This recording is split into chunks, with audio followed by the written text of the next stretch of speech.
Whoosh, whoosh, whoosh, whoosh. Alex Dunlap. You're here. Matt Kelly, we're here. We're doing it. We're really doing it, buddy. We're really doing it, buddy. Look at us. Look at us. We are doing it live. I'm talking to you via the internet, and you have a beautiful Texas backdrop there. And we're going to be seeing each other in person in Detroit at the NFL Draft. We have the NFL Draft House. It is a giant lodge that is used for weddings, and it's on the lake, and it's going to be incredible. It's all wood. Gosh, that sounds nothing like last year. It's nothing like last year. Last year, we had a sewage backup, and the entire first floor of the house was unlivable and unusable. We had our studio down there. We had to move all the studio equipment upstairs. It ended up being a benefit because the upstairs location was actually better for the studio, so it worked out well. But that was so you're telling me this is a lodge with a lake? There's a lake? Yeah, that was a discount, price saver house. We had lots of rooms, lots of beds, lots of space, but that was it. It was not in it was not in any kind of vacation rental neighborhood or anything like that. It was hey, we're here, we're in Kansas City, we did it, right? Yeah.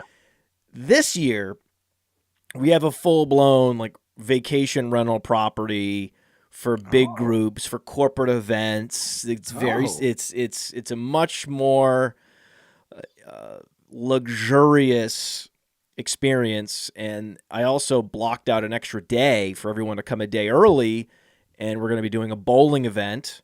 It says it was bowling and karaoke and a taco bar at this particular place. This Wednesday afternoon. So the Wednesday before the NFL Draft, we're also going to invite all fans of Player Profiler and RosterWatch, anyone that's a fan of us, Alex, myself, everyone else at the channel, at the network, can come by. We'll provide the location. I'll post it up on Patreon, patreon.com/Podfather. We'll get it up on Twitter, social media, everywhere. We'll let everyone know, hey, come and hang out with us for an hour at the bowling alley. Oh, okay. I thought you meant the house. No, not the house. No. Okay. We made that mistake. I made the mistake of giving the Harry Snowman, very active in the chat. I gave him the actual address of the actual house, and we couldn't get rid of him. Okay, we couldn't get rid of him.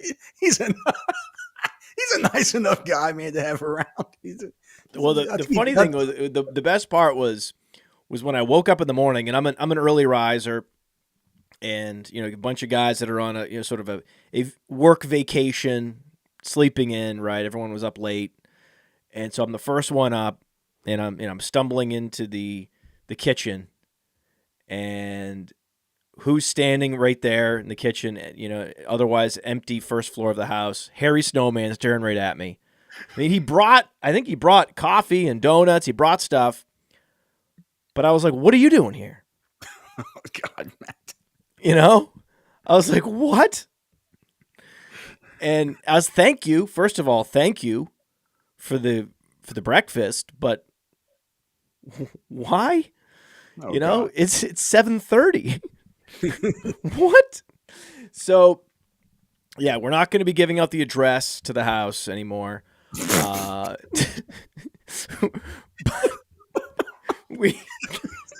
was a rookie mistake. It was a rookie mistake. Yeah. Yeah. It's like, you don't have to go home, but you have to get the hell out of here. We're trying to, we got shows to do, people, Yeah. And so now we have set aside a bowling alley, and everyone can come and hang out with us. No, so that's going to be great. Anyone that's in town can come and hang out with us. That'll be great. And guess who else is going to be there? Besides you and me, it's a tradition. Also, it's a tradition that we have Cody Carpentier. Cody Carpentier also coming back to help with the hosting duties. The main hosts of our NFL draft coverage are going to be Maddie Kiwoom and Cody Carpentier. And then you and I and others will mix in. Right? Those guys know their stuff. Maddie's good, man. I had a ton of fun with Maddie, man. He stayed with us at the Airbnb this week. I feel like he got to, learned about his process. I feel like he learned a lot about kind of how we do, how we've done things and sort of our process about how we go about navigating the combine and finding out the information that we need to. It'd be in our our 13th year. Well, it would be the 13th year if they didn't shut it down. Because they shut it down the 1 year over COVID. So I guess 12th year technically, but that actually happened. All that COVID stuff in 2020, that stuff all actually happened. Tyler Knabel, our fearless producer, is in the chat. Tyler Knabel, do I get the address? The answer, Tyler, is yes. Tyler lives in Minnesota. I am not going to pay for your plane ticket, Tyler. You're not quite at that level yet. You will be soon, but not quite. I'm not paying for your plane. But if you can either fly to Detroit he can yourself, drive. or you could road trip. I think it's 11 hours from Minneapolis. Man, are you kidding me? Is it that long? To me, that's kind of all the same up there. I think you just kind of hop, skip, and a jump. No, you've got to drive through Minnesota, which is a big state. I know you're from Texas. You think every other state is small compared to Texas. Yeah, but it's technically kind of true, except outside of Alaska, right, and California. So you also have the entire state of Wisconsin. Then you've got to drive down through northern Illinois. Then you got to drive through Indiana, and then up into Michigan. You got to go around the Great Lakes. If it weren't for the Lake Michigan, it would probably be closer to like a 7-hour drive. But because of Lake Michigan, it turns out to be like a 10-hour drive. I'm not sure. I don't know exactly. I only went to school in the Midwest. I don't know these areas very well. Right, I was there for 4 or 5 years. That was it. But I believe it's about a 10-hour drive. If Tyler wants to make that drive, he's very welcome. We have a bed for him. Cody and a few others are bringing blow-up mattresses to have his backup lodging. So you're right. You're exactly right. 10 hours and 30 minutes, 690 miles. Yeah. Bingo. Okay. I'm very good with maps. Very good with maps. I won a geography bee when I was in middle school. Did you? Oh. Yeah. You ever seen that show? Have you seen Rob Lowe's new TV show, The Floor? No, what's that? I watch it with my kids. It's like a quiz show and stuff. They like throw up on there like pictures of they throw up there like pictures of like different countries, and you got to name real quick what they are, stuff, or pictures of different fruits, different vegetables. But it's it's a super fun show that the kids can play that the adults really like too, man. You want to check it out? It's called The Floor. Is it as fun as The Floor is Lava? Floor is Lava? I don't know. I think my kids watch that thing though. Have you seen The Floor is Lava? No. The Floor is Lava is pretty good. Okay. Let us know in the chat. In the chat, let us know. Do you think The Floor is Lava is good? Is it good? I don't know. Guess who else is coming? So we got Alex. We've got Cody. We've got Maddie Kiwoom. There's a bunch of guys that were there last year. I mean, Seth DeWalt's coming back. He was there last year. Guess who else? Anand? Josh Larkey. Josh Larkey has been confirmed. Josh Larkey is confirmed. And guess what? Harry Snowman is in the chat. Hey, Harry Snowman, you're not getting the address to this house in Detroit. I'm not making that mistake again. Although I can't believe you can't talk to Harry I did enjoy the breakfast. He showed up early with the breakfast. That was delicious. I really appreciate that. But we're not. We're gonna be at max capacity with all the. We've just added so many content creators and so many just talented people. And then also bringing back a Josh Larkey, bringing back a Cody, friend of the show, Alex Dunlap. It's gonna be packed. Anand's invited. There's some people aren't fully confirmed yet, but Anand's one of the original OGs. So the OG house was me. That was Las Vegas. That was me, you, Cody, Nate Liss. I don't think Nate Liss is coming to this one. Okay, so that's the one thing.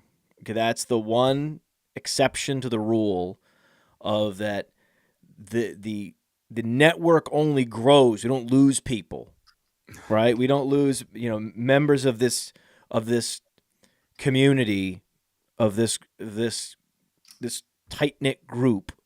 Rarely, leave and never come back, never to be heard from again. They find their way back. That's what I found. They find that Josh Larkey finds his way back. I'm so happy, with this one exception.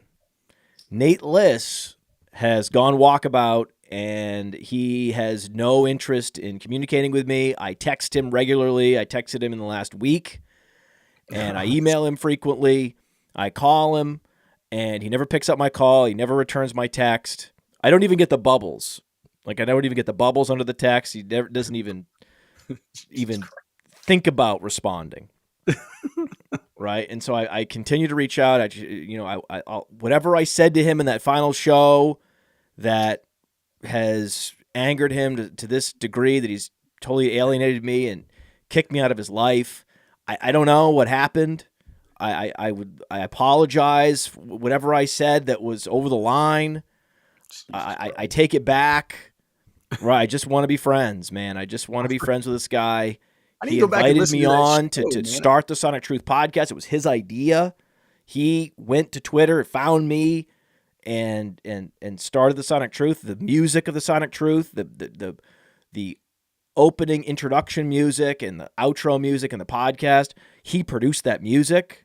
He's actually never released the music to me. I'm continuing to use it. He could probably sue me over using the music.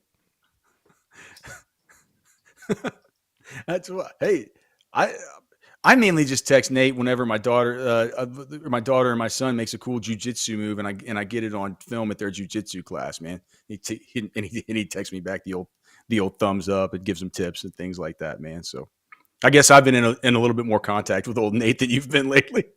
Wait, does he reply? If you text Nate, yeah. Does he reply? Oh yeah. Fuck sure, Christ!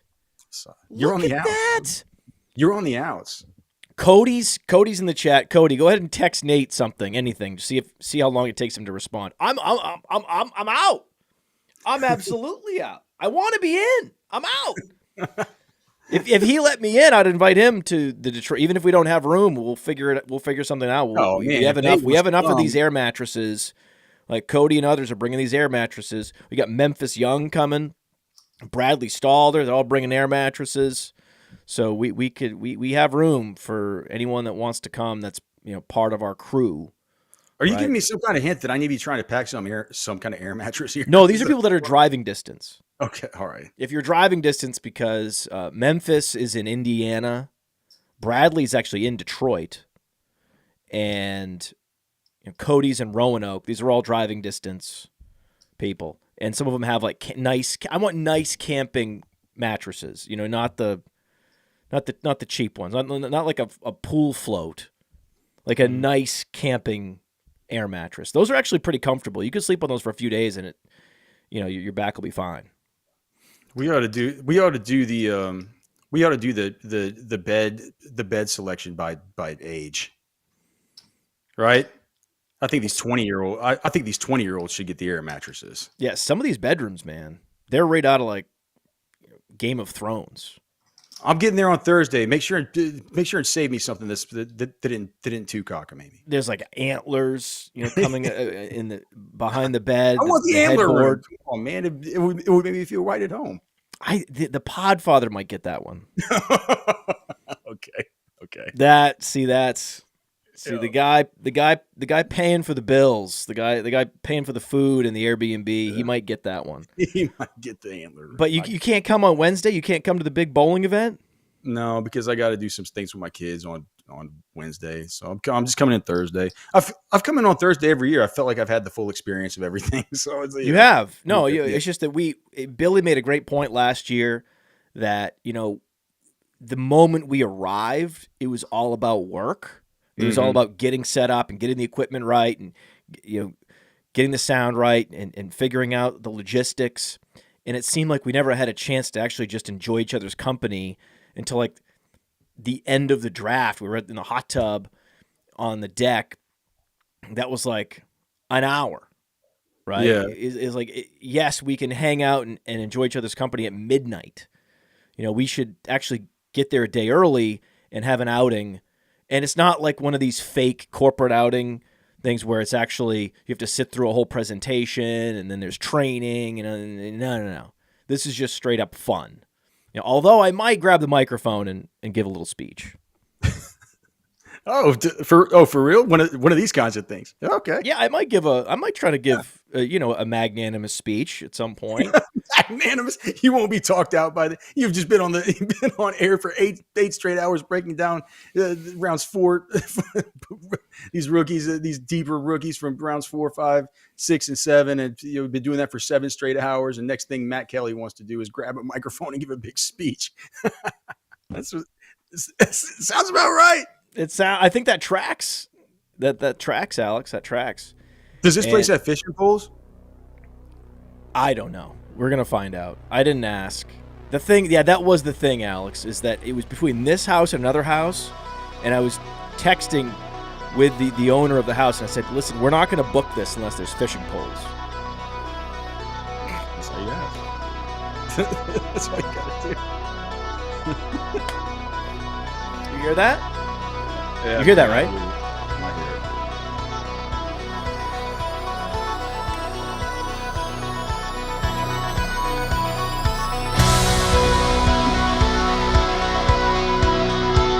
Welcome to the Mind of Mansion program. One of my good friends in this industry, a true hunter in Texas of prospects, the founder of RosterWatch and a professional bassist in his free time. It is Alex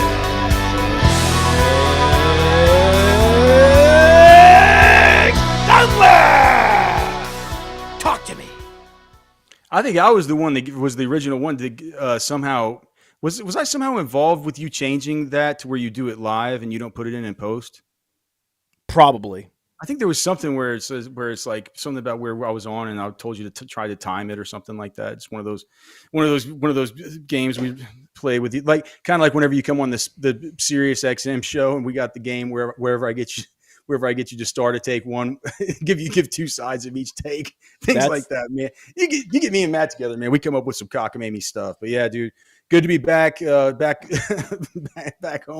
from the combine. Looking forward to seeing all you boys in Detroit for our 3rd annual NFL draft meeting of the minds. It sounds like it's going to be bigger and better this year than ever. Yes, where possible speeches to be heard from Matt Kelly on the back gondola as everyone gathers around to hear from their fearless leader. So it should be a good time, brother. Just happy to be back, man. It's good to see you. It is. It's great. It's great. And yes, you were the one who proposed that I lay the music down because I was just insecure about it. Right, I'm like, there's certain things I think I can do live, but to get the timing right and to be able to say something interesting off the cuff, I don't know, man.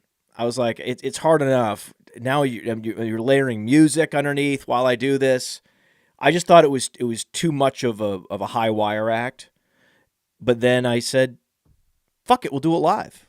You know, play the music and we'll do it. We'll see what happens. Just like from the perspective of a guest on the show, I would think that even when I hear it, like I just started to hear the music and I'm just like, oh, what's going on? I'm like, oh, so Matt's doing the intro, he's coming in. But as a guest of the show, especially if you're somebody that's not too familiar with the show, it really throws you into the mind of the mansion real quick, and you think you're in the vortex because some music kind of starts, and you're like, wait, I thought we were already doing the pod. Well, that was pre-show. And then this kind of music starts, and all of a sudden you got this dude who you were just having a conversation with, unbeknownst to you, starts doing this weird announcer thing with the Bulls intro music, and you're just like, all right, dude, I'm in for something wild here. So yeah. It's good. We've got Cody Carpentier in the chat, and that's why I have this hat on. This is a Cody Carpentier special. This is not available for purchase. This is something that Cody made for me. There's like 3 made in the world, so I want to make sure I give him a shout out. Again, he's going to be in Detroit with us doing the NFL draft coverage.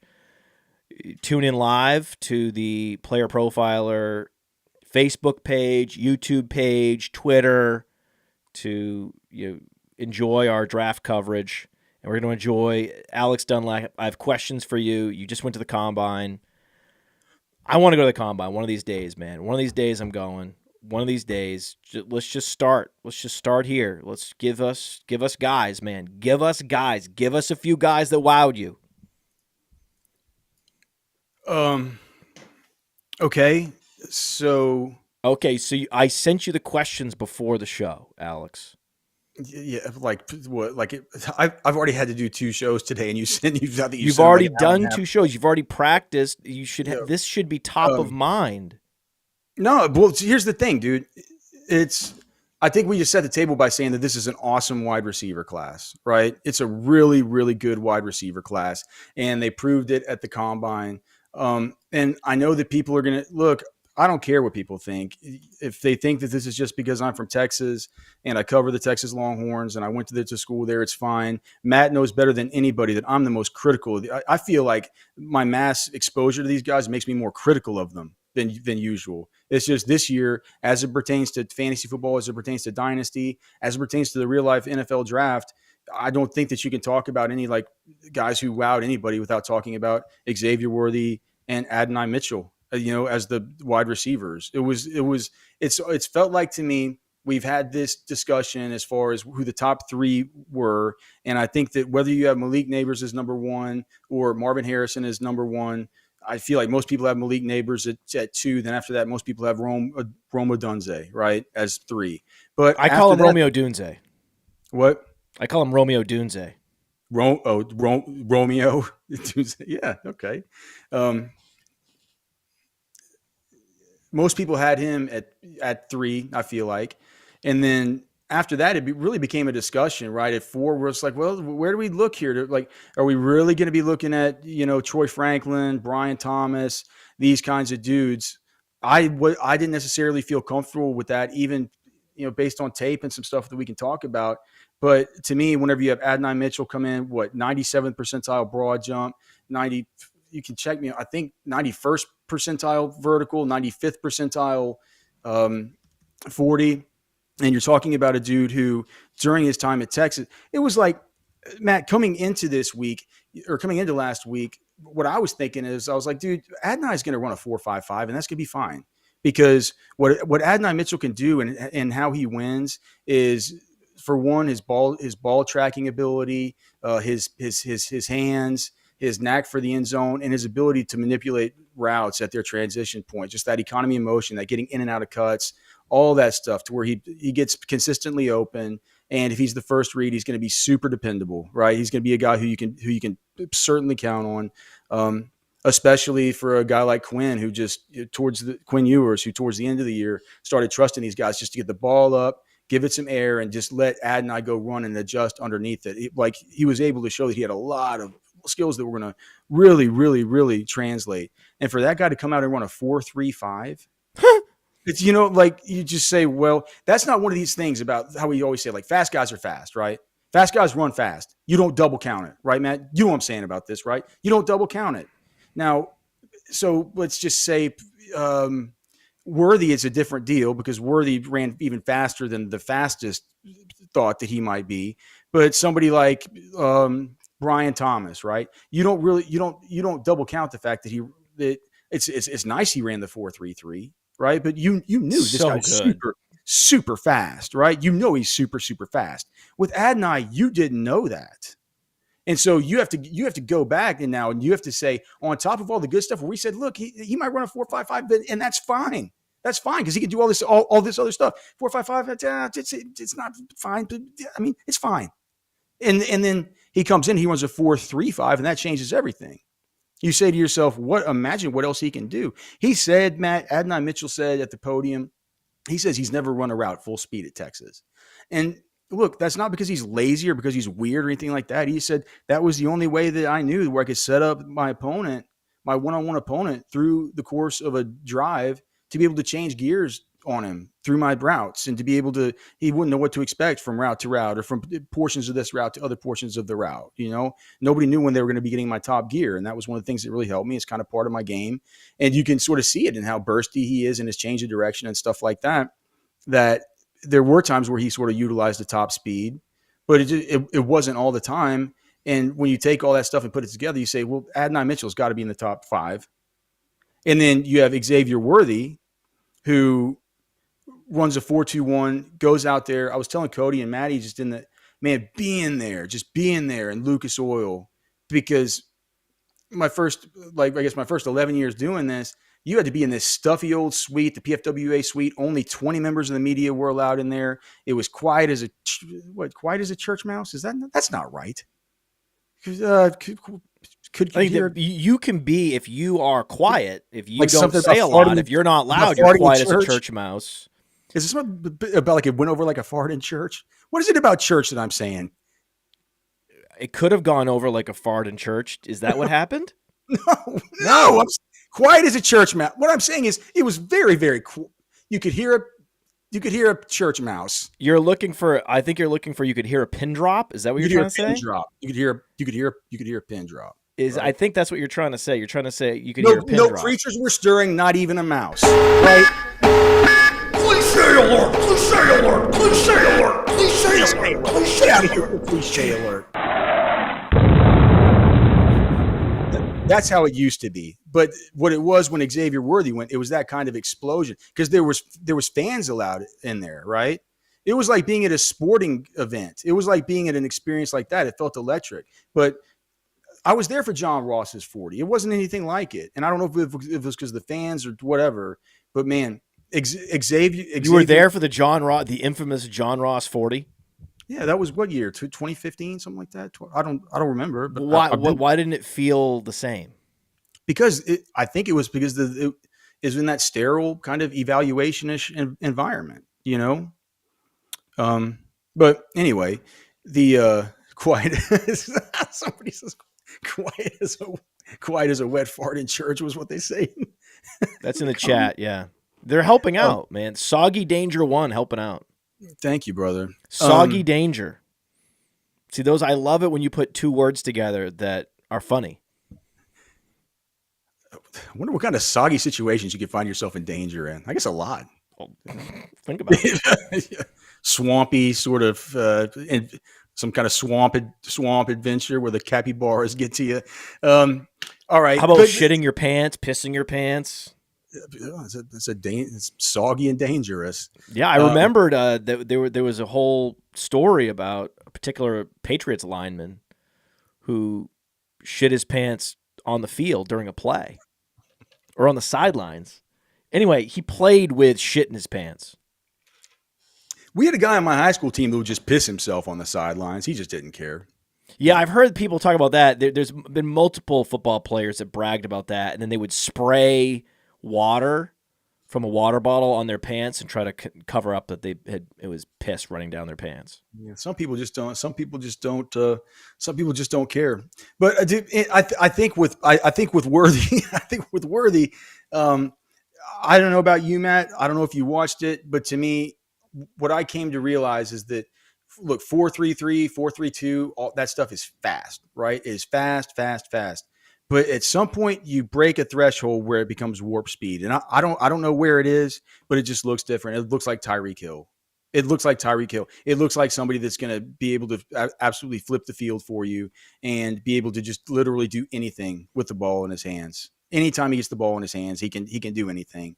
And Xavier Worthy, I know people are going to say he's 165. I know people are going to say that, you know, the BMI is bad because he's also skinny and tall, and that he had bad drops last year, his sophomore year, not realizing that he was playing with a dang broken hand. You know, of course he's going to have some drops, but they're going to say all this stuff. And to me, I just say, you don't have a guy there. You can't point to a prospect that came in with the kind of pedigree that Xavier Worthy had coming out of high school in Fresno, California. You don't have a guy that has like an age 17 monster breakout, right? You don't have a dude that's coming out after his third year. You don't have a guy that's been a mega producer, a 30% target share guy. His final season in college is only a junior. Like all these things, when you put it all together along with that speed, it's just like whenever people say, well, John Ross wasn't any good, you know, or this, all the rest of it. You say, well, you know, John Ross was never the prospect that Xavier Worthy is. So he's got to be top 5 too. And so the reason why that you're very bullish on Adonai Mitchell is because Xavier Worthy is that good. If Xavier Worthy's that good, then you have to discount any impact that the a low dominator rating would have on Adonai Mitchell's profile. because he just wasn't that productive. Well, I mean, he basically scored a touchdown in almost every game he played during his whole college career. I mean, he wasn't like he was no slouch. But yeah, it's just, I mean, it's tough, man. It's Stark's offense. It's an RPO advantage throw offense where a lot of the time, man, he gets the ball out quick. It's a run first offense, and you get it get it out to your first read, and 28.22% of the time. It was Xavier Worthy last year. A.D. Mitchell was at 19.18% target share. You know, he did have games where he had like he's had an 11 target game, a 13 target game. I mean, he's had some of these big games, but I do also think that some of those games down the stretch, if you look at Adonai, and I know we don't care about this so much for fantasy, but if you look at Adonai down the stretch, whenever some of these games, like let's say, versus BYU, he had a stretch around the U of H game, wherever he only had he had one catch in that game, but I do believe that one catch was for a touchdown. Only 3 targets in that game. BYU 4 targets. He had this little stretch right here where he wasn't getting the football as much. And I think what that really helped him with was at the beginning of the season, he was just a miserable blocker. Like he did not want to block. He didn't want to eat any part of it and stuff like that. He said at the combine, he told me when I was asking him about how his blocking improved, he said, I realized that some of these games, the way the game plans were going to go, it was just like I was going to be secondary, right? I just realized that. That's the way the game plan was set up. And I knew I had to make an impact on the game one way or another, even if the ball wasn't going to be in my hands as much. And that's when I started realizing, well, I gotta be a complete player. I gotta learn how to block better and stuff like that. And I think with NFL scouts, that went a long way because that was their number one critique of the guy. So, dude, I think that, yeah, the lack of target share is something you could point to. He wasn't quite as productive. Clearly, Xavier Worthy was the alpha. That was just the way that Sark had it set up.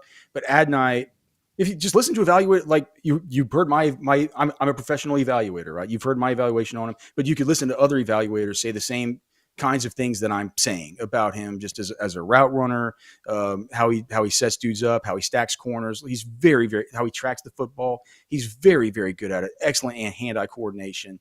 And just the fact when he can run a 4.35 and do all this stuff, I think when you put all the circumstances in context, I think what you can say is Texas had 2 really good receivers last season. It's just that was it.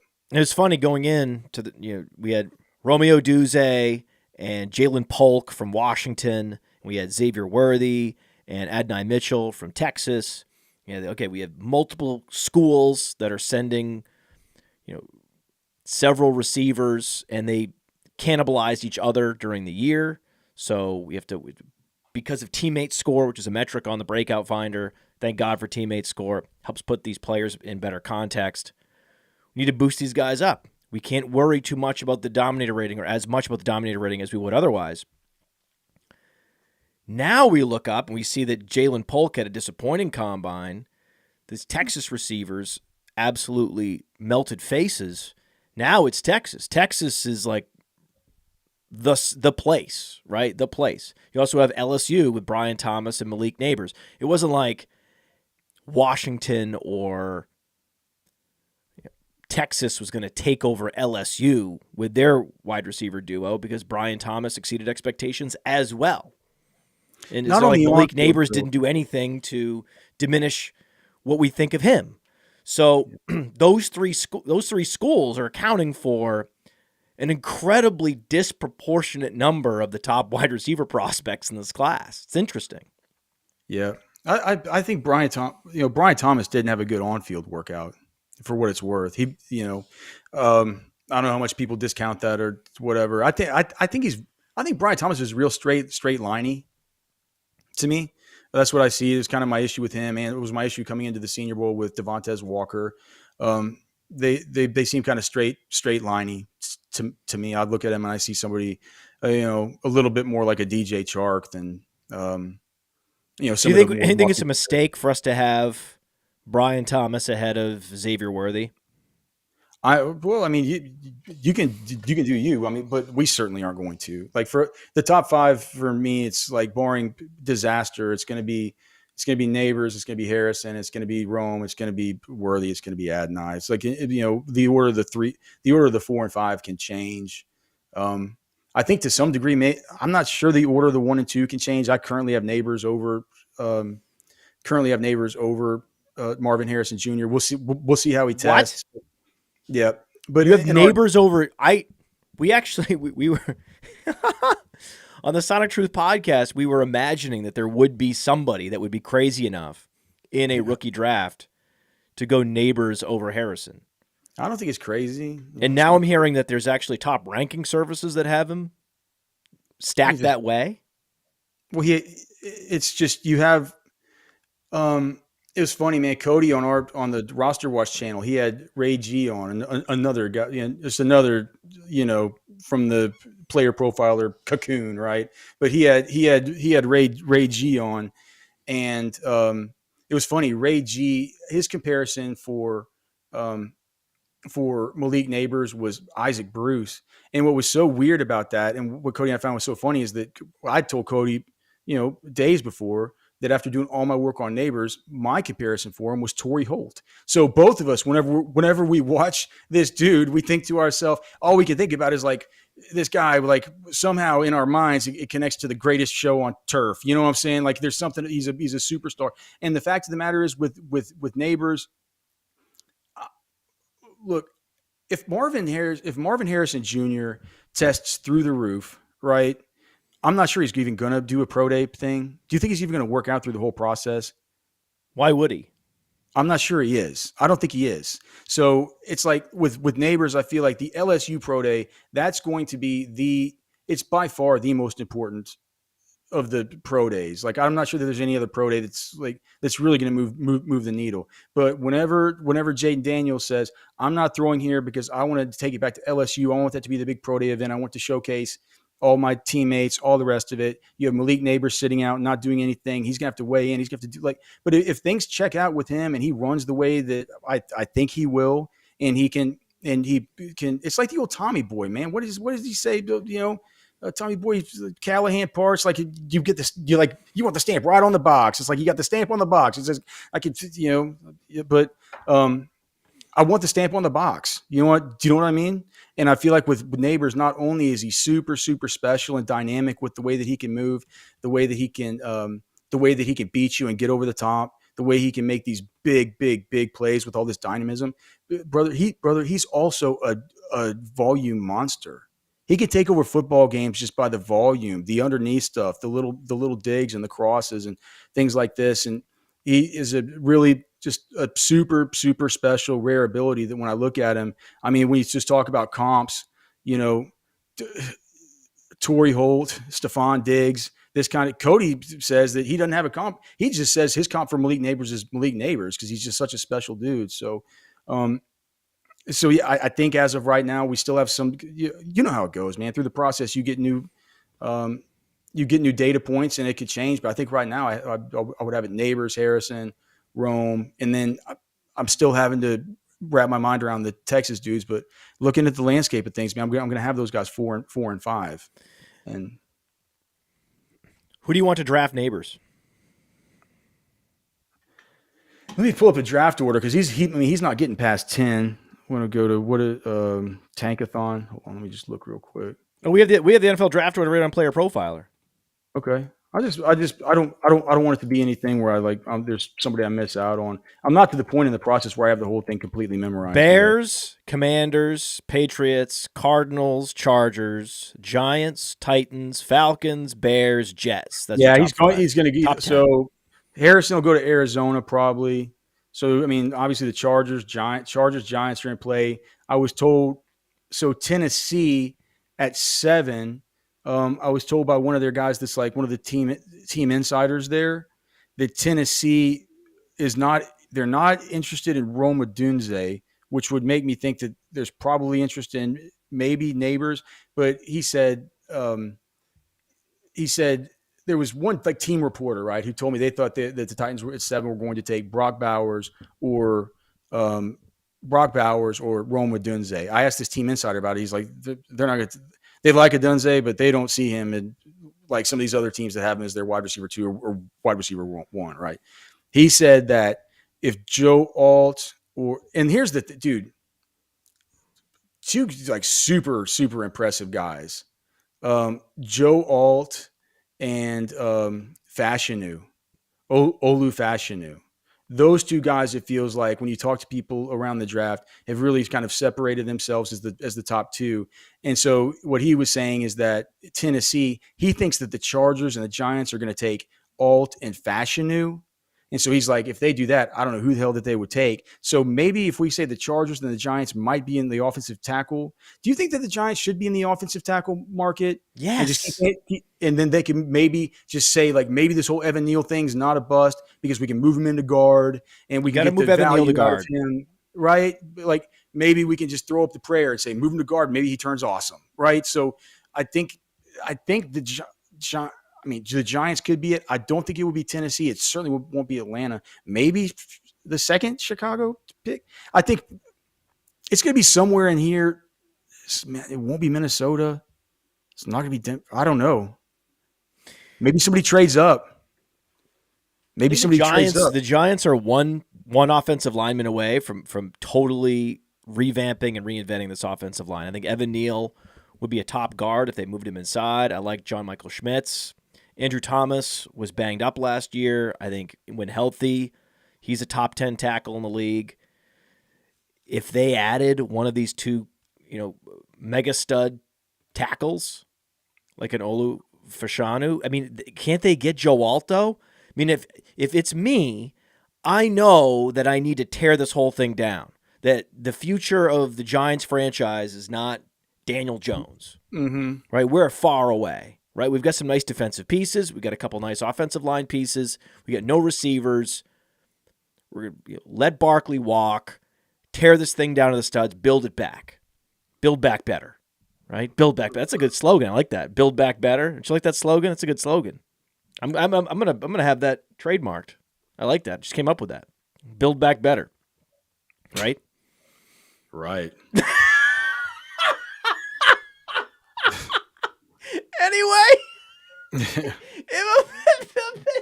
I don't think anyone believes that Brock Bowers is getting past Los Angeles. So no one believes that, right? There's no way. There's no way he gets past Los. Then the Giants. The interesting thing is, you would think the Giants would be drafting Nabers. Like they need a receiver. There's no team in the league needs receivers more than the Giants. They have the worst receivers in the league, but they're so far away from competing. Drafting a receiver now would be a mistake. The Titans are super worried that the Giants are taking a tackle. Like, I guess that's just true. Like, and these guys, like when these guys worry about this stuff, I mean, you got to think it's a legit worry if they're already thinking about it. Like, I can't believe they're already, crapping blood over what the Giants are gonna do with these two top tackles that they want. But they're already saying like, oh God, they're both good. Like the Chargers and the Giants are both. It's an incredible gift. You know the team that was the best rebuilding franchise, best, most deftly executed rebuild of the last 10 years is the Detroit Lions. And what's the key to their rebuild? What was the key? The keystone of their rebuild was drafting an off-ball linebacker and a running back. I'm playing. Well, no, right. The beauty is that they could take two luxury picks, two bad picks. They could make bad picks, bad process picks, luxury picks. And the rebuild foundation was so good that they made a run into the playoffs anyway. Didn't even matter that they whiffed in the first round last year and just got bad value. They just got bad value. I mean, Gibbs is a great player, but it's just bad value, right? But if you wind back a few years, it was getting Sewell outside the top 5 players. That was a very strong draft class. Yeah. Right? That was a very strong draft class, and you had an elite tight end in Kyle Pitts, and you had a Jamar Chase. You had these guys that are like, Marvin Harrison, Brock Bowers level talents displacing elite offensive linemen, right? To the point that like Rashawn Slater ended up outside the top 10 and going to the Chargers, which was total steal, right? Tristan Wirfs, Rashawn Slater, those are two of the steals of the draft the last 10 years. I thought Slater went at 9, or maybe I could be wrong. Maybe it was kind of right there though, right? It was right there. He was right there. I think it was outside the top 10. I'm going to look it up right now on this website called Player Profiler. There you go. But I'm gonna tell you right now, it had to be outside the top 10. It was the 13th pick overall. What 13? Okay, all right. Yeah. Steal. Yeah. Absolute, complete and utter steal. Rashawn Slater at 13.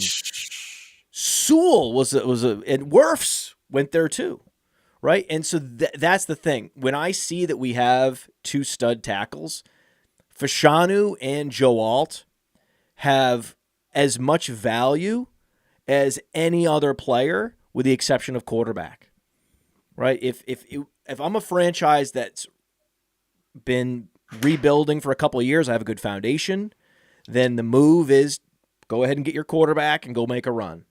It's time. It's time, right? Right? It's time. It's time. But for a lot of these teams, it's not time. That's the thing. You need to know when it's time and when it's not time. For the Chicago Bears, it's time. You know what's right? Do you know what's on Sirius XM? We have there's a rule that we have to be reminded of sometimes, is you can't do that it's time thing and try and do it like Buffer does it, because he has it trademarked and they can sue for it. Can you believe that? Just 2 words said in that kind of that 2 words said with that intonation, you can't do it. Wait, can you believe that? Is my podcast at risk? I'm not sure. They just is this gonna get demonetized? I'm not sure you did it with quite the same bluster. You know what I mean? I did it with quite a bit of bluster, Alex. dude. But speaking of these offensive, do you know Joe Alt? His degree was in mechanical engineering. I believe it. He's a really both him and Graham Barton. I think he went to Duke. Graham Barton is he from Duke? I think he majored in like public policy at Duke. Some of these offensive line dudes are smart guys, man. It's like impressive to interview for sure. Jayden Daniels to New England is the smokescreen of my life. Jayden Daniels to New England makes no sense whatsoever. They're not going to do that. They're going to throw the whole draft into chaos by trading that pick or not drafting a quarterback. That's what's going to happen. They're going to turn the board game over and all the pieces are going to go up in the air. That's what's going to happen at 3. Because it doesn't make any sense. It doesn't make any sense the way their roster is structured to go Jayden Daniels. Why would they do that? They're not a quarterback away. They know that. Just like the Giants aren't a quarterback away. That's where the Giants are going to go offensive linemen. So if I'm the Patriots and I can't trade back, I just go Joe Alt, and then the Giants can grab Fashanu, and everyone's happy. Not the Titans. Not the Titans. Well, the Titans, the Titans, I believe, could go Nabers. Yeah, I don't know, man. I feel like but that's the thing. They'd have to call it. That would have to be the official calling of the bottom for Treylon Burks, right? They go Odunze, they go Nabers, Burks is over.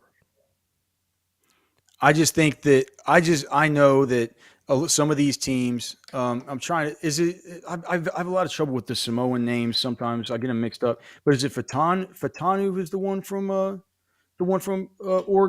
Oregon State? Fatanu.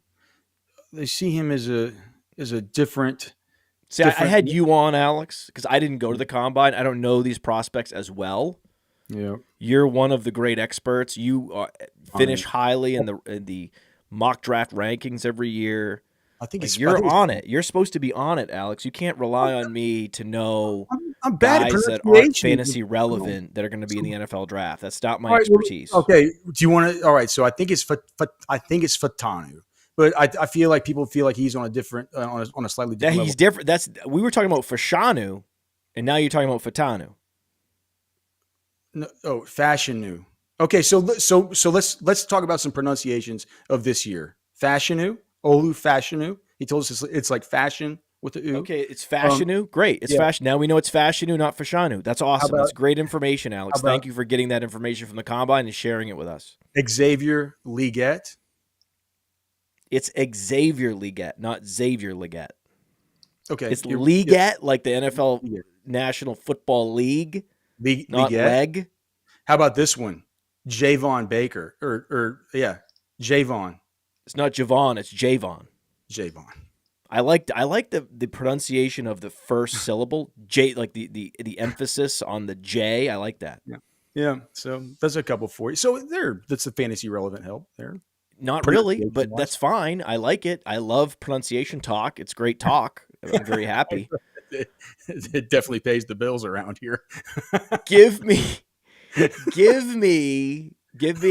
a couple guys that disappointed. Overall, most of the players exceeded expectations. There were a few that disappointed. The whole running back class. You think? Yeah, outside of Trey Benson, dude, I think that Jonathan Brooks was the one that was just sitting there just raking in the money while these guys ran these slow 40s and looked bad. I think Jalen Wright exceeded expectations. Yeah, I think Trey Benson did, Jalen Wright did, Guarendo that transferred from Wisconsin to Louisville did. Isaac Guarendo, yep. There was, let me look at who all was there. Oh my God, really? You're this unprepared? What about Dylan Lobb? Oh, dude. Well, that's Dylan Laube. Laube. Is it Laube? See, this is good. I love that we're fully embracing pronunciation talk.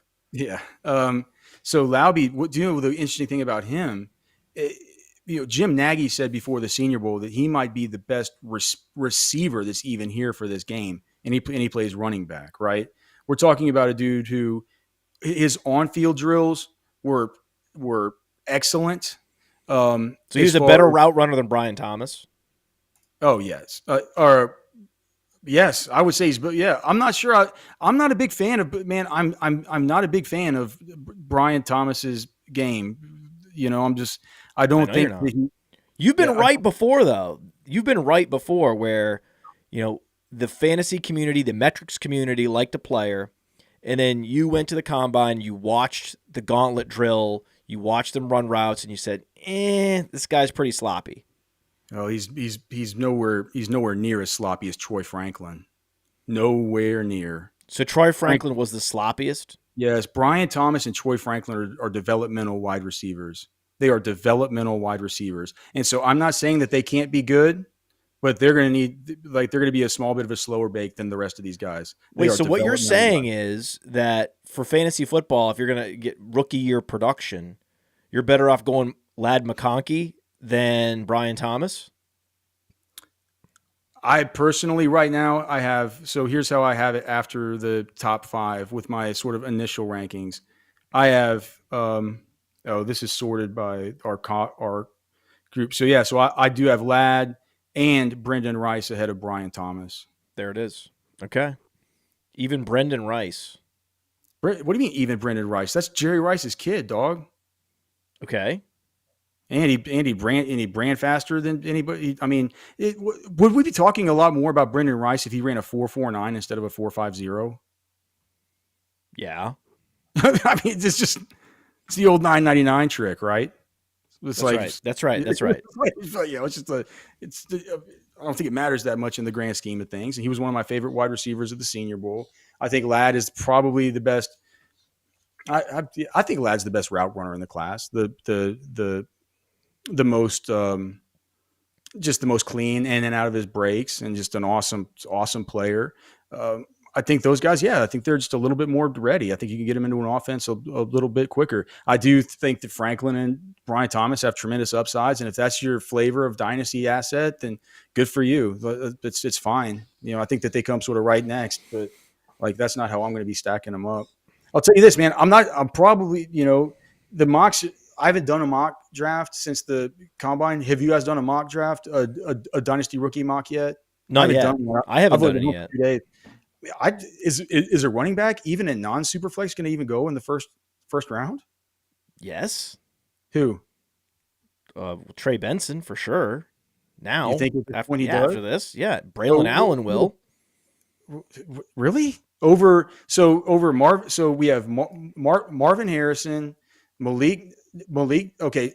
Also add in Brock Bowers. Okay. So we start out with one already, and then Nabers, Harrison, Rome, Worthy, Adonai. How many is that? I don't know. You're drafting a guy like Adonai Mitchell with like a 15% dominator rating over the top running backs in the class. I'm just not there yet. This is a terrible running back class, man. But over Trey Benson? Yes. Over even like Blake Corum? Yeah. Well, yes. Because I'm taking Benson over Corum. Right. Okay. All right. I mean that's the friction point, right? Like Xavier Worthy, JJ McCarthy, that's the friction point. We're not taking a running back over those guys. Like no, in Superflex, am I taking a running back in the top 10? No. But in a 12-team league, most leagues are 12 teams. Yeah. That's when, okay, if I'm at the 111, the 112, and I can get the best running back in the class. Okay. All right. But I think in a all right. But here's the thing. I know how these drafts are going to go. I know that Ladd and Brendan Rice, and it's like, I'm not going to be drafting those guys where I have them ranked because I know that the ADP is going to be different because people are going to be wildly higher on Brian Thomas and Troy Franklin than I am. Who was the guy that you loved? He was he from Washington? There was a guy that you were talking to me about. Who busted or who last year he was not drafted. But you absolutely loved him, and you said, this kid deserves a chance. I don't know if he was a small school guy. He went undrafted, and you were obsessed with him. You were getting him in the late rounds of every single rookie draft, even though he didn't get drafted. He might have been hurt, but you said that he was as polished. And we talked about it at the how. Oh, gosh, I can't remember. And you were. Give me a minute to think about it. I don't think he did anything, whoever it was, though. No, he didn't. I think he went to the Seahawks. Was that it? Okay. Maybe somebody in the chat will know. I think he went to the Seahawks. There was I just know that there was a player. This is terrible radio. But I do know this. There was a player that you sometimes will get out a little bit over your skis on a player that the NFL is never going to respect, and he actually doesn't have the requisite athleticism or whatever it is, but the things you saw on tape you can't unsee. That's something that you are susceptible to. You agree? Relying more on the tape and the things I see with my own eyes than maybe something else? Probably. And then sort of wish casting that the NFL is going to respect this guy or that it's somehow going to happen for him, even though it's such a long shot. You're guilty of this. Is a thing. This is a problem that you have. You're very good. You know so much about these guys. You're ringing the bell on players like Troy Franklin before the rest. But sometimes there's going to be these fringe guys that you end up moving up, or you just end up, being overexposed to, and they never really had a chance. I don't think Dylan Laub is that guy though. Laube? You said Laube. I think it's Laube. Yeah. Laube? I don't think Dylan Laube's that guy. I don't know why we're not higher on Dylan Laube. Should we have him ahead of let's say Will Shipley, Bucky Irving? Maybe not Shipley. I don't have him above Shipley, but I do think that I mean Bucky Irving. Would you say that Bucky Irving was one of the big losers from the combine? He run a 4.55. Like, geez. I mean, what did he run? Let me pull it up. It's either a 4.52 or a 4.55. You can't be, when you're 5'9", 192. What are we talking about? I mean, he's got really good tape, but it's like I wasn't completely sold on him to begin with. I think I would maybe have Laube ahead of him. Look, I'll say this, man. It's not very often these scouts, after the running backs get done with their workouts, they ask them to come back out and go through the wide receiver drills, and they had Laube do that. They see him as a dude that they want to get involved in the receiving game immediately, right? He's going to come in. So why isn't he so much higher? So what if he went to New Hampshire? Can't they draft him in the 4th or 5th round? I mean, isn't he just a much bigger version of Danny Woodhead? Oh, that's an interesting compare. I mean, he weighs 210 pounds. Yeah. Or he was 210 at the Senior Bowl. He might have been. He might have gotten down to 205 for the combine. He was at 206 at the combine, but I mean, Woodhead was 190. One of the big problems with Woodhead was that he would get too out-physicaled, right? He was great in space, but you could tell, you would watch him, he would take some huge hits. Mm-hmm. And it slowed him down. It definitely shortened his career. Laube certainly the most talented pass catching running back in the class. Just from a pure eyeball standpoint, just seeing them in drills, it's very clear. Well, then how come that guy can't be top 10? How is Dylan he probably Laube, should be. Now that we're talking about it, not a top 10 running back in this class. Well, that's why I like coming on the show with you. That's why we like getting together and talking about this stuff. It's like, here's the thing. Ray Davis is 24 years old, dude. It's what? Ray Davis is 24 years old. Well, yeah, but Ray Davis. I mean, I think I'll have Ray Davis ahead of Laube. I think it's these guys. This is the problem. This is the problem. I keep throwing names out. You're like, well, no, I guess I got to have Shipley ahead of him because he went to Clemson, and I guess I got to cut Ray Davis. Ray Davis, ran a 4.52 that was good, 70th percentile speed score. I don't 211 pounds. I like Ray Davis. 2 straight years of 29 receptions. Okay, we're gonna move. We can't quite put Laube ahead of him. Oh, we can't quite put Laube ahead of him, and that's how you end up having Laube at RB15. No, it's not. It's not because you don't. You're talking about the wrong group of guys. I think when you're talking about when you get to the Will Shipley, Marshawn Lloyd discussion, and Marshawn Lloyd, I loved at the Senior Bowl, but I'm beginning to have some concerns because Cody mentioned at the Senior Bowl his calves are way too skinny. Cody says he's knock-kneed. Well, it's true. His calves are too skinny. He's got Darren McFadden calves, and you always get hurt. And you look in what Marshawn Lloyd. McFadden calves. He does. He's got Darren McFadden calves.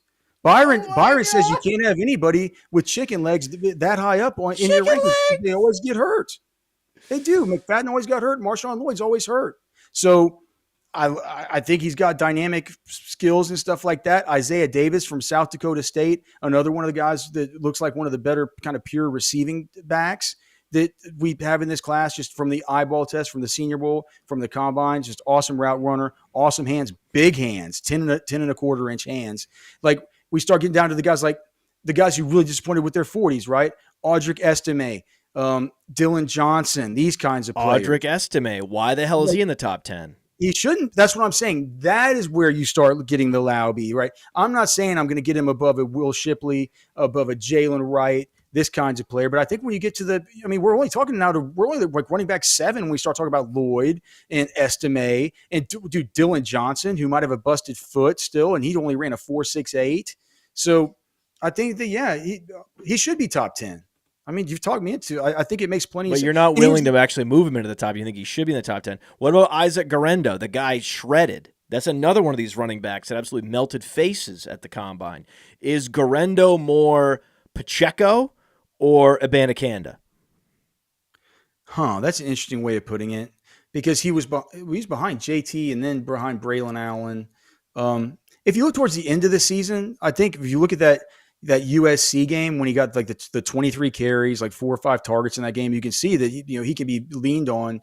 But I think whenever I mention that with Cody, he just says, well, everybody did that versus USC.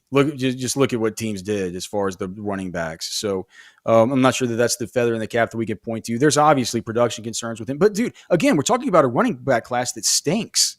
So I'm not sure that I'm going to I currently have him right now outside of the top 10, more like running back 14.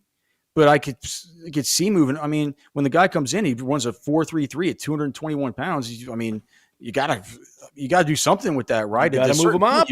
You gotta move him up. At a certain point, you gotta take a flyer on it. So gotta move him up. Yeah. If Roschon Johnson was in this class, would he be the top running back?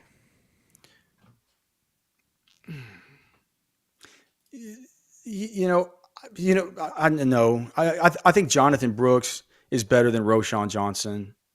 I think Jay Brooks is better. Okay. I think Trey Benson is just faster. He weighs 220 pounds. He's got the requisite speed. He's got the size. He's got the between the tackles stuff. But I think you'd start. You're really going to draft Adonai Mitchell over Trey Benson in a rookie draft? I haven't been faced with it post combine. You know what I mean? I wouldn't do it. A lot of times I got to go just do it. You know what I mean? I got to test it. It wouldn't be. Adonai's very. Listen, technically very impressive, and now has the speed. He seems like he's the complete and total package. I get it. I just could not draft a wide receiver with that production profile over the RB1 in the class, especially if the RB1 has size and speed. It's just I could never do that. I could never bring myself to do that. Jay Brooks and Trey Benson would be the only ones that I would consider. And like I said, that isn't. I'm not saying that I'm going to tell our users at RosterWatch to do that, because if the ADPs don't dictate it, we're not going to make it to where you have to reach to where we're going to have our users are going to have 100% exposure to some kind of Adonai Mitchell. That isn't the way that the sheets work, right? Well, that's the thing. Like if you have the 111, you can probably get Trey Benson and then Adonai Mitchell on the way back around. And if that's the case, then that's what we're going to try and instruct people to do, right? That's like. There's a little sneaky best ball move like that occurs in the 12-13 right now that I do every single time. But yeah, that's the kind of thing where if you identify that kind of move, that's something that you want to be trying to do, right? Were you teasing this? What do you mean? Explain. What's this super sneaky secret best ball move? Oh, okay. So that's on Underdog, and if it's at the end of the 12th round, going into the 13th round. And you just, every time you pair up Kendre Miller with either Ladd McConkey or Xavier Worthy. Bam. Kendre. Yeah. Kendre season this year, right? Oh, gosh. Oh, gosh. You think he's a better late round sleeper at running back than Roschon? I think I love them both. I love them both. Well, we kind of need to see where I do feel like that there's an opportunity for just a major pathway for Kendre to open up, depending on what, if anything, cockamamie happens with Kamara. You know what I mean? It's like things get sideways with Kamara. Next thing you know, it's just you're riding something from a 13th round ADP all the way up to a 6th round ADP for Kendre. What could go sideways with Kamara? They might. Dude, I mean, last time I checked, they were how many million over the cap? 90 million or something like that. They managed that roster horribly. Look at Kamara's contract. They could there's been talk they could save a lot of money by getting rid of Kamara. Well, that's interesting. Wow. Okay. Let's take a look at his contract. Yeah, let's take a look at this contract. We got to get some contract data up on Player Profiler. I think we're working on that. So when you go to the Alvin Kamara contract, they have an out in 2024. That's right. Only 17 million of dead cap. That's doable. Given how far over they are, I think that's doable. That's reasonable. They have an out. Alex. They have an out. He's owed another 40 million. They want to get out of there. They want to get out. He's about to turn 29, Matt. Yeah, he's going to be 29, and they owe him 40. Anytime you owe a 29-year-old $40 million, running back, run and hide. Yeah, running back. If you owe a 29-year-old running back $40 million, get out. Get out. You got to ask yourself, how did you find yourself in this place to begin with, right? Run and hide. So we're talking about Roschon Johnson. Last year was Bijan and Roschon. This year, Jonathan Brooks, Xavier Worthy, or is it? You said it's Xavier. It's Zay. I don't know. He likes Zay, so I think it's Xavier. He goes by X. He goes by Zay. I think it's Xavier. So we have one Xavier and one Xavier. This pronunciation game is really something. This is challenging. Adonai Mitchell. There's so many guys. How did this? Is it official that Texas is just the new Alabama of college football? That this is the talent factory of college football? Oh, from a talent perspective, well, they certainly have guys right now that are, even the guys in the pipe are good. You know what I mean? Like they have some dudes coming in who are really talented guys, and next year they'll probably have 10 or 11 at the combine again. If Sark continues with this, I don't think they're going to be the Alabama. I think you still probably got to look up at Georgia and look up at Ohio State, but it feels like Texas and probably the new version of Alabama, however that looks, is probably going to be kind of the next two. Right. Georgia was the new Alabama the last couple of years. Mm-hmm. Right, but now I feel like Texas is supplanting Georgia. That's how it feels. Well, I mean, look at the talent that they're churning out, man. I mean, 11 players at this combine, probably 5 or 6 are going to go top 50 to top 60, right? It's incredible. I mean, you have Byron Murphy, Xavier Worthy, Adonai Mitchell, and then Tavondre Sweat will go top 50. I think Jonathan Brooks will go into the second round, where in that cluster where a bunch of running back needy teams are picking at the end of the second. And JT Sanders is probably going to go. And Byron Lambert. Round. Byron Lambert. Talent factory. You want to draft that guy to be the bean counter in your front office, man. He'll get the books in order real quick. That's right. That's right. Yeah. So what do you expect from a Jayden Reed this year? Because we love the Senior Bowl. Lad McConkey was the star of this year's Senior Bowl. The star last year was Tank Dell, but also Jayden Reed. Would you say Jayden Reed and Tank Dell were the two standout wide receivers from last year's Senior Bowl? Yes. Yep. So, it's pretty wide open depth chart in Green Bay, but there's enough talent there where you could see them not drafting a wide receiver on day 1 or 2. Does that track with think an upward trajectory for Jayden Reed? Because typically, I'm not drafting wide receivers that had an unsustainable touchdown rate the year prior. That's a sucker move almost every time, right? Let me just tell you, Jayden Reed, yes, he scored a lot of touchdowns, but given his ADP, I think that he's still a buy. Okay, well, a couple things. One, I went on Maddie's show last year around this time, or around maybe May, and I got just completely walloped by, even this guy, like, this, creepy fantasy receipts guy and all this stuff. And like for saying that Jayden Reed would score more points in PPR his rookie year than Jackson Smith and Jigba. And everybody's just like, what? That's wait. You got fantasy receipted over that, and it actually happened. Yeah. And so, but did you retweet fantasy receipts and give a receipt back to fantasy receipts? I said, do you have a receipt for fantasy receipts? I thought this dirtball is fantasy receipts. So like after something happens, you're supposed to drag it up. But when somebody's making a prediction, you're not supposed to be the analyst. He doesn't know anything. These people are anonymous trolls. They don't know anything, and they're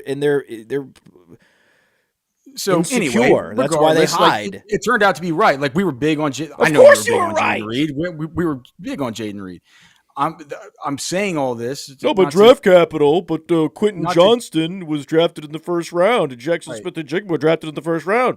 You're talking about a second round pick. That's ridiculous. It's like we got fantasy receipted by saying Rachaad White is going to score more fantasy points than Bijan Robinson.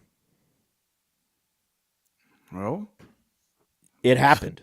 Does it look like a terrible take? I mean, come on. It happened. But the thing is, it was not just a great take. It was the best possible take because one guy was drafted in the first round, the other guy was drafted in the 7th round, and it actually happened.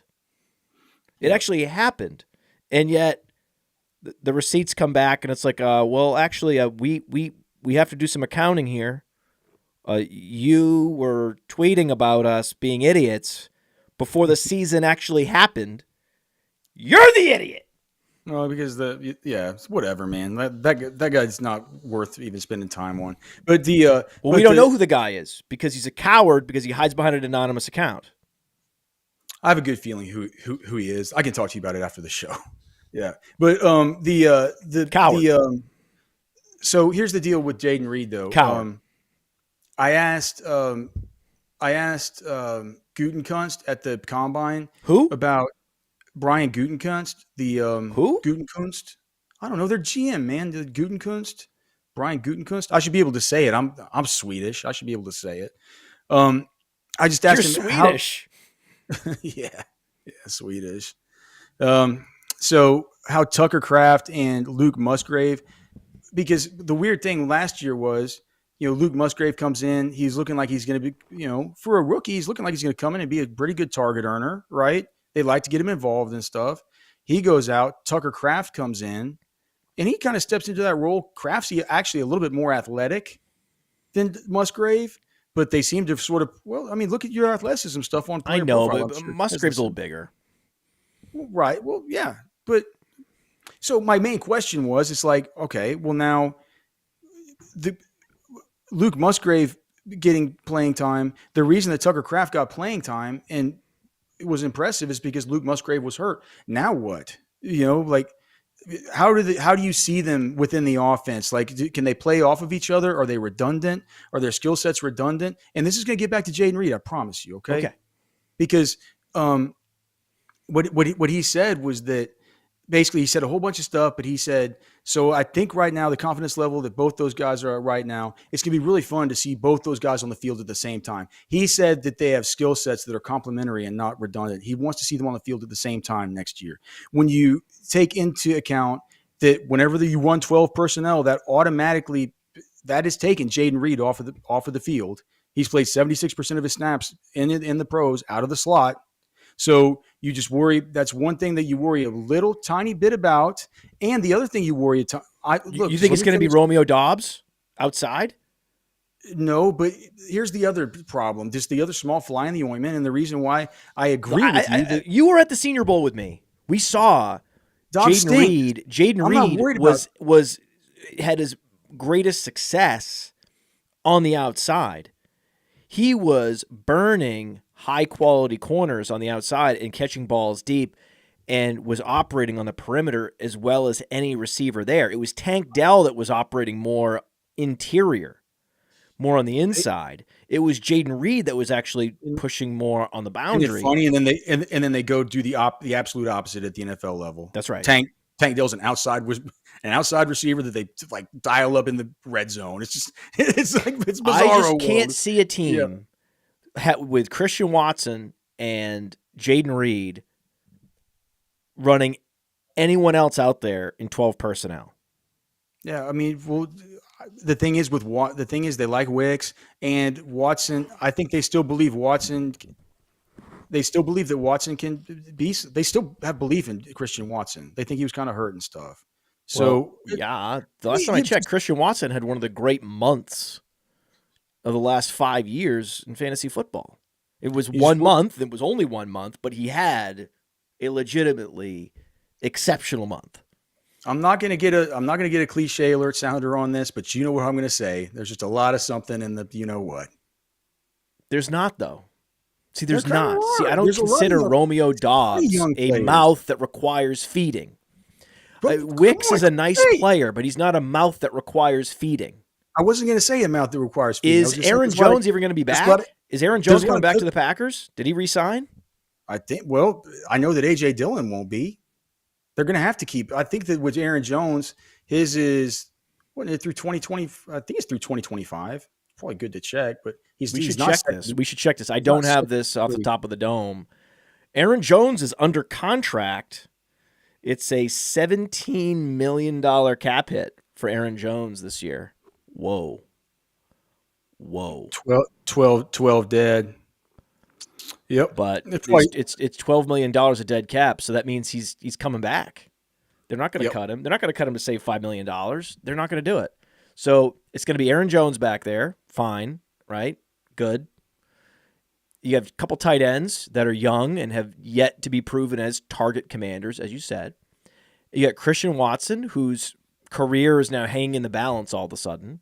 And you've got the one guy that's been proven to be a consistent producer and an exceptional playmaker, down in, down out, game in, game out, Jayden Reed. Look, this isn't a situation. You're seeing shapes in the clouds. If you're telling me that a Romeo Doubs or a Dontavian Wicks is crowding out targets from a talent like Jayden Reed, the beauty of those guys, the beauty of Doubs, and this is the way you need to change your whole thinking on this, Alex. The beauty of Doubs and the beauty of Wicks is they're just good enough to convince the Packers not to draft a receiver. That's the beauty of it. That's why when you're on underdog, you can draft a guy like Jayden Reed with confidence, knowing they're not going to go early receiver because not only do they like Reed, but they also like these other pieces. And they've been investing in the receiver position regularly. So the idea they're going to go first-round wide receiver or even second-round wide receiver is pretty far-fetched. That's great news. That's an insurance policy on Reed. That there's just less uncertainty. There's a lot of other players that people are drafting right now in best ball, specifically because they don't see a lot of target competition. And then, boom, Adonai Mitchell goes to that team. Or boom, Malik Nabers goes to that team. Or boom, Xavier Worthy goes to that team, and suddenly it's not what they thought it was. I get it. But look, man, I'm just like, he's going at the 4 or 5 turn. It's like it feels early. He's going at the same time as, would you rather have Jayden Reed or would you take a shot right now on Rome? That's about where Rome's going. It's where Amari Cooper's going. It's where, I don't know, man. It's like, it feels like a hefty price. I would have figured that Jayden Reed is going more sort of in this kind of area where. Well, I don't believe he's going at the 4 or 5 turn. That's news to me. His current ADP right now on Underdog is 52.9. Talking to the 5.0, 5.04. So it's up like 10 spots recently then. Yeah, well, this was what I pulled here because I'm putting together the best ball cheat sheet to come out right now this week at RosterWatch. Well, it's understandable though. I get it. See now, okay, if he is truly a 4 or 5 turn player, that does change things.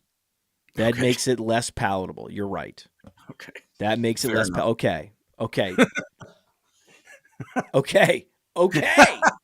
If he's already getting, that's the thing. I said all this stuff about man. the 12 personnel. I said all this stuff about the no, that's the thing, man. The Brian Gutekunst and everything. All I needed to say was the whole time is 4 or 5 turns. I mean, that's not okay. Right. That really takes all of the air out of the balloon. You agree, right? Recently, in the last 3 years, fantasy gamers have become so damn sharp. No, it used to be that you could lock in value, ADP value, in best ball and way too early drafts, high stakes drafts, through April. Now, it's March 5th. We're recording this on March 5th. And it's like everything is already corrected. I don't think everything.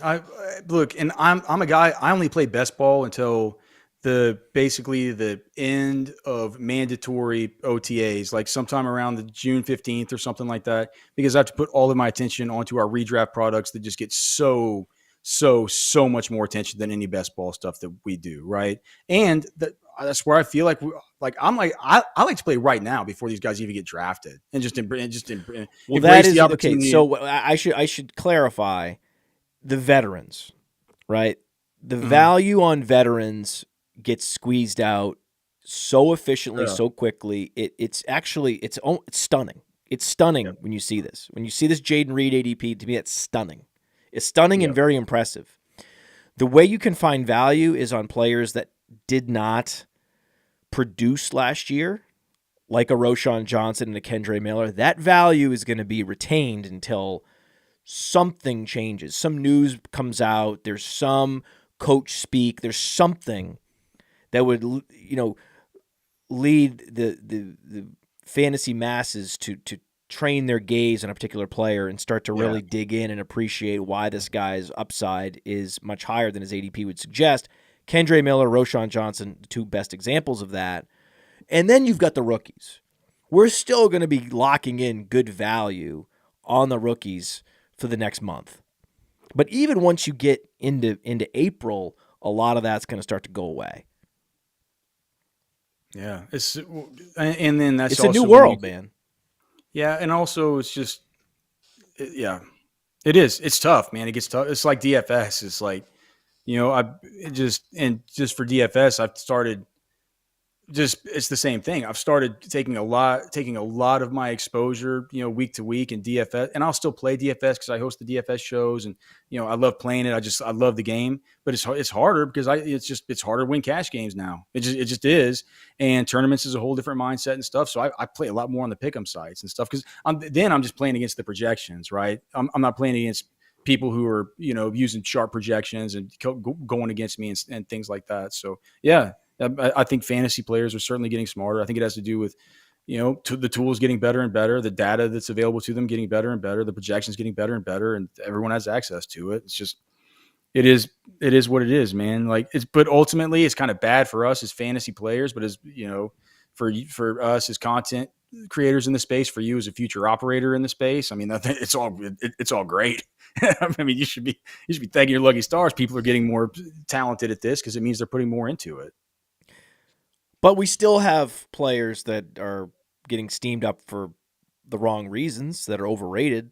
That's not going away. That's always going to be there, right? Oh, sure. The value that you could lock in on Rachaad White last year lasted the entire summer. So that we will find values. It's just that it's funny how some guys that you're circling, they correct almost instantly. Others don't. It's just the fantasy is a fickle place. Yeah, man, for sure. Kyren Williams is a first-round pick in seasonal leagues. It's pretty terrifying, isn't it? It's Nico Collins, 2-3 turn. It's pretty terrifying, isn't it? I mean, of those two, you agree they're overrated. Who's more overrated, Kyren Williams or Nico Collins? Probably. I mean, it's just that Kyren Williams is so integrated into the culture of that team, and he held up this year. He was actually really good and so consistent and everything. They like to use one back. I think even if they drafted somebody, they're going to draft somebody. Well, they're going to have to. But I kind of think he's going to be the lead dog. He's really good. He's one of the reasons they were so much better than everybody expected. He was really good. He was great for fantasy. He was good for real NFL stuff. They like him. They're giving him all these game balls after games. They're doing all this stuff. And the fact of the matter is you can run the numbers, and even if he were to lose 25% of his workload from last year, you're still looking at a guy that, I know it doesn't matter to say an RB1, but technically he would have still projected as an RB1 in PPR.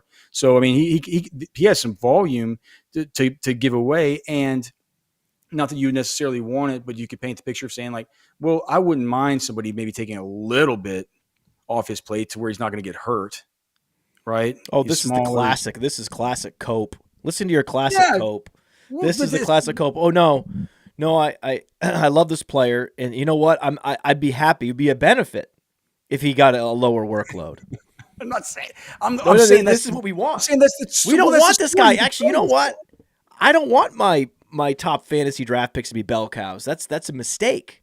I wouldn't want them to be bell cows. I want them to have more competition to get rest. I want them rested. Are we going to but we're not allowed to outline what worst case scenario is, and then upon identifying worst case scenario, maybe trying to find a little ray of sunshine within worst case scenario.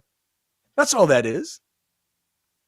What if the Rams draft Jonathan Brooks? The Rams draft Jay Brooks, man. Kyren Williams could be in more trouble than just 25% going away. That is what it is. Mm-hmm. Jay Brooks is the exact kind of runner they would actually really like too. So, yeah, zone monster. Mm-hmm. Yeah. Mm-hmm. So, yeah, I mean, it's terrifying. All these guys are terrifying. I mean, like, but so your answer is just I'm trying to get you to answer a question, for once. Give it straight. Nico Collins is the answer, because they're going to draft a receiver. It isn't that they're going to draft one. So wait, let me look at the sheet. I think this is it. No, I have a Nico Collins take that has to do with my top truther player. I'll just save it for that. So you're going to talk about Nico Collins later in the show. We're going to tease it. Yep. Okay. Did you happen to see Dustin Ludke's question to Caleb Williams? I know you probably did, because he and Cody are so close. Yeah, Cody was probably standing next to him when he was asking that question, right? Yeah, great friend of Cody Carpentier, Dustin Ludke. I'm not sure where he works, but him and Cody are they're always hanging out together at the combine, peas in a pod, and so we were definitely. I understood, though. I understood why. See, the thing is, he went back. I'm sure Cody was talking about his famous question that he asked that ended up getting run on SportsCenter to it got on SportsCenter? Well, yeah, when Cody was at Player Profiler, he was asking Kenny Pickett if he thought his hand size was a problem, and that made it on SportsCenter. But that's a question where it's not. That's the so kind then of I'm sure that he and Dustin, he and Dustin are always together. Yeah. Right. And I'm sure they were huddled up. Right. Mm-hmm. And Cody's like, probably showing him the clip. Right. I'm sure he was, because they're such good friends. He was showing him the clip of the Kenny Pickett question that was on SportsCenter. Yeah. Right. Got Player Profiler on the map. Yeah. Right. It's like, hey, this is what you got to do. This is what you got to do. And you got to pick the top quarterback in the class, and you really got to hold his feet to the fire. Whereas in this case, it was his hands to the fire, super teeny tiny baby hands. Yeah. In Caleb Williams' case, he's opting out of all the workouts. He thinks he's too good for the combine.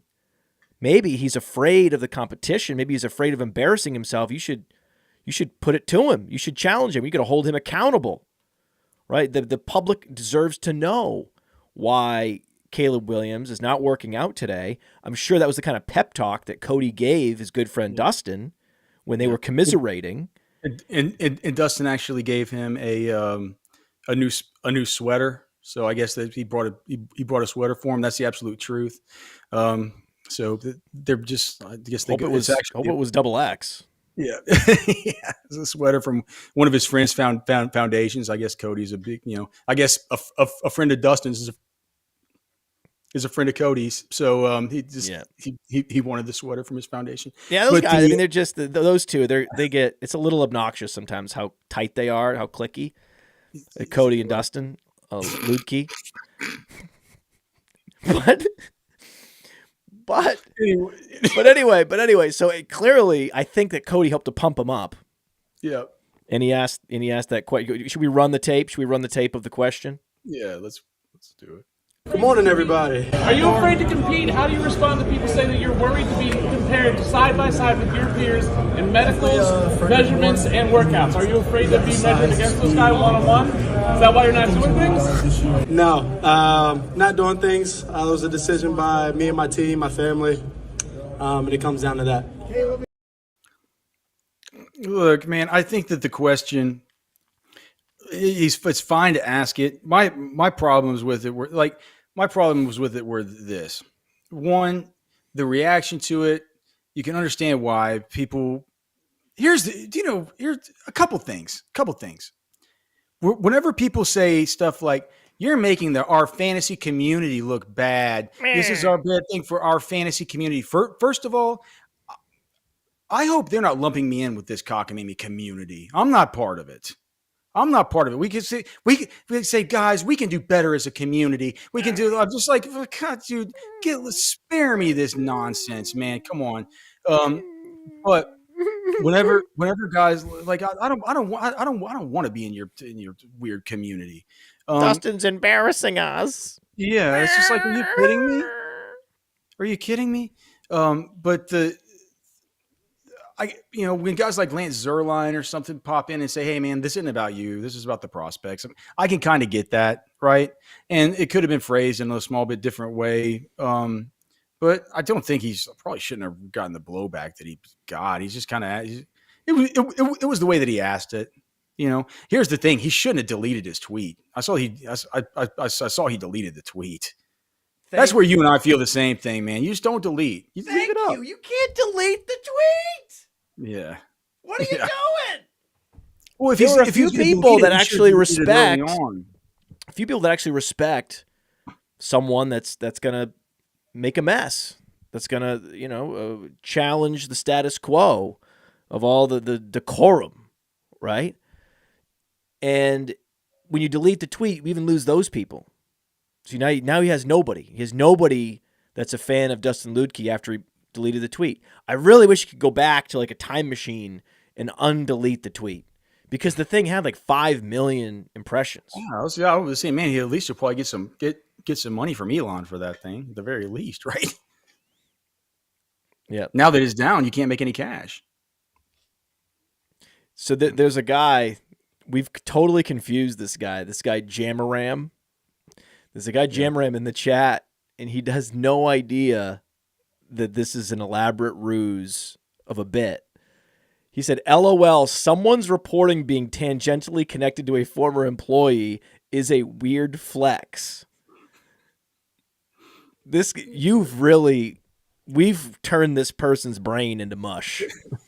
Right? There's a roller coaster ride going on in this guy's brain, and he doesn't know where he is. Yeah, that's true. It's true. I'm not sure I know where I am at this point.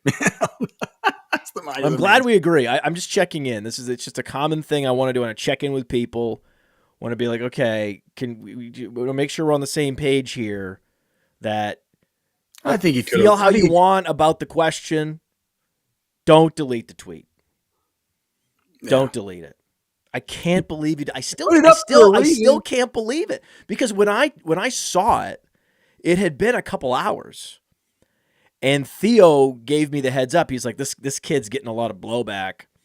It's interesting to see all the self-righteous criticism in the comments. Yes. Right. That's the whole thing. He's like, you got to check out the comments. Look at these people in the comments. Right. Yeah. And I'm like, who do these people think they are? Right. And then, so I'm like, wow. And then I looked at the timestamp and I realized it was a few hours old, and I was like, oh, this kid's riding or dying.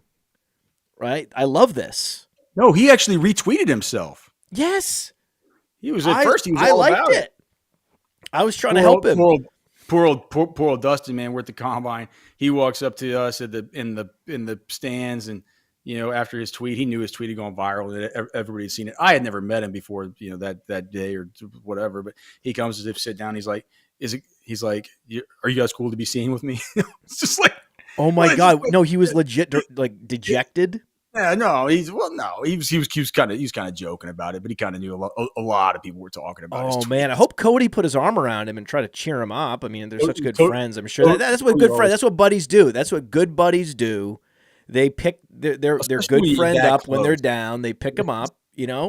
And I'm sure that's what Cody did. Cody's a good guy like that. I'm sure he helped his friend and helped to But man, I'm surprised you guys, didn't make sure to tell him, whatever you do not delete.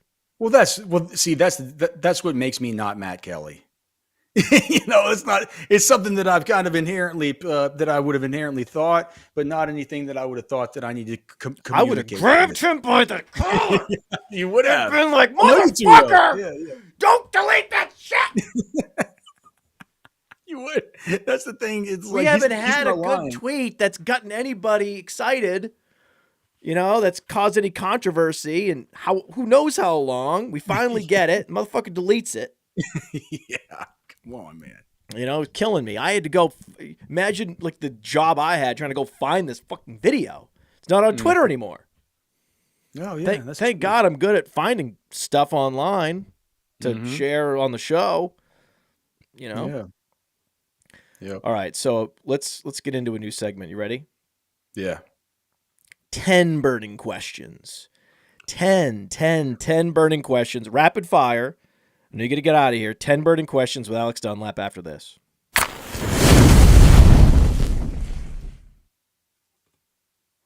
This episode is brought to you by PlayerProfiler, the Dynasty Deluxe package. The rankings are the best in the industry. It includes strategy mode, where you can say, hey, change the win now. Oh, change the rankings to be productive struggle. There's also a draft planner to help to strategize where you should take players, because the draft planner also includes ADP. There's a trade finder where we look up on My Fantasy League and we see trades that are done, including a particular player. Then there's a trade analyzer where you can plug in draft picks, players, and we assign a lifetime value to draft picks out 5 years. The best thing about our trade analyzer, it can't be gamed with volume. And there's mock draft data to see right now what's the market for player X versus player Y, including in the fall when very few mock drafts are happening. And our Dynasty guide, the Dynasty Dominator, would cost you $10 on Amazon, but you get it for free with Dynasty Deluxe, and you get our rookie guide for free, a $25 value. So you get all of that for $45. I mean, it's a great deal.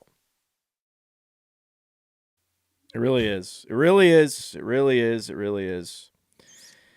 10. I'm so tilted, man. I've been on Wi-Fi this whole time. I'm not hardwired. I feel like it's been okay though, right? Like the vocals have come through all right. You're fine. All right. You're doing a hell of a lot better than Dustin Ludke.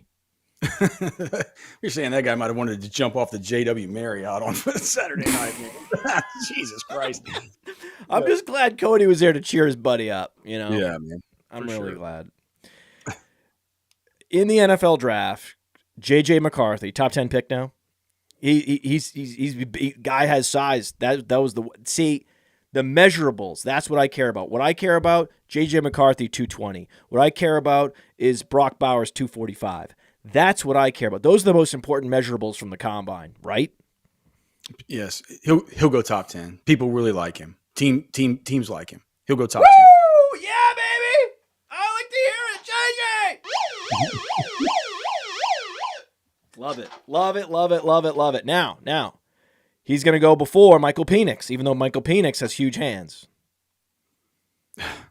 He'll go way before Penix. Penix. Yeah, okay, Penix. What? Penix, huh? Is that the okay? Michael Penix, because it sounds like penis. You see? Yeah, he'll go because it sounds like a dick. He'll go. Yeah, I get it. You get it? And he has huge hands. The whole big Penix energy stuff. He has big hands. Yeah, I get it. I get all. Alan Sislowski said that I stole this joke from him, and that's not true. In fact, I have confirmed, like, third-party witnesses that were there when I was workshopping this name joke before Alan ever mentioned it. You have people around you while you're workshopping jokes? Like I was workshopping it on a conference call with like Maddie Kiwoom and others that we were talking about the rankings. And I asked a question. I was like, we gotta move McCarthy. We gotta make sure McCarthy is ahead of Penix. That's what I said. These Roto Underworld meetings with Matt Kelly. It's like you think you're on there to talk about business and stuff like that, and this dude wants to workshop jokes. It's true. This is a true fact. A workplace like none other, man. Yeah. And I actually on Zoom I even have these sound effects where I can run the boner sound effect like I do in the show. I don't, but imagine. Yeah, can you imagine? Oh my God, it'd be great. So Michael Penix, first round pick. I don't know. I wouldn't. I'm not sure I'd take him. Okay, but he did help himself at the combine. Yes. No. How? How did he help himself? With the big hands.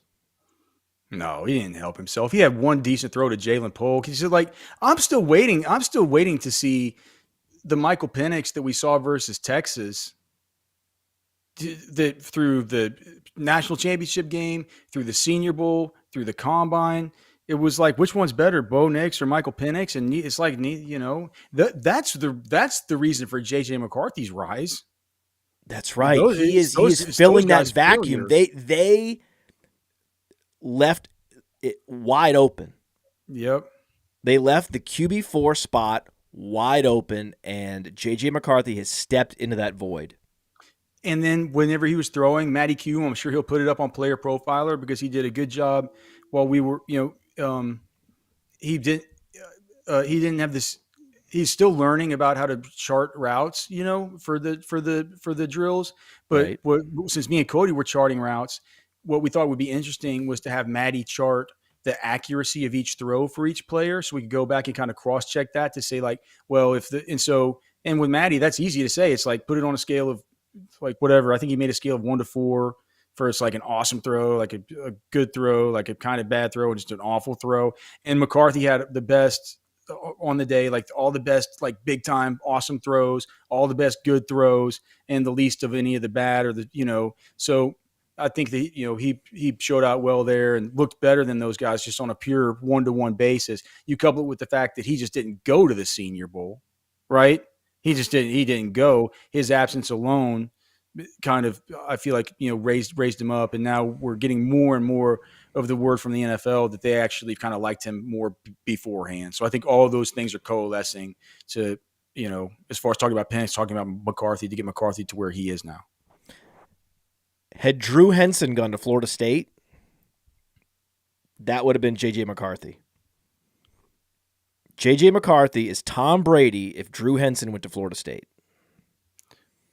Because Brady would have had an undefeated season.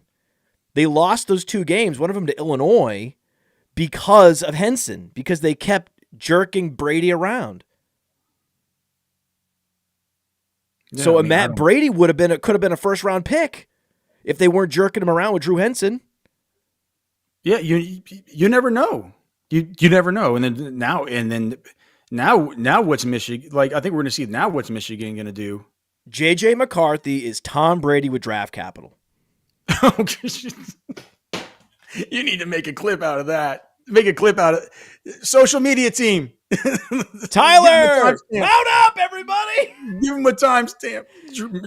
Tom Brady with draft capital. You got to be kidding. Oh, gosh, that's a take. Is he not? Did he not go to Michigan?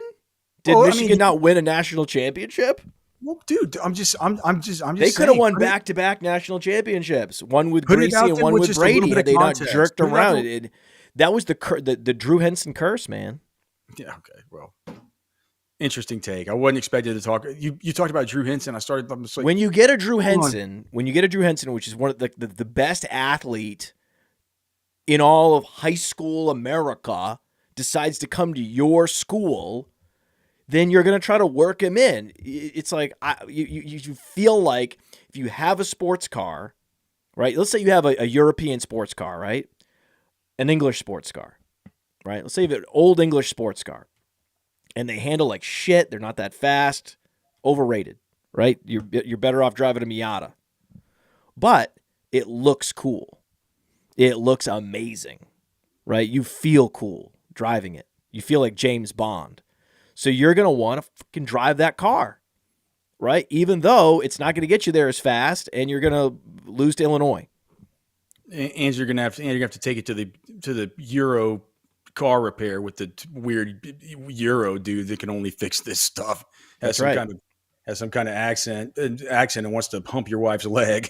You never know. Oh, you're talking about Super Troopers. Great reference.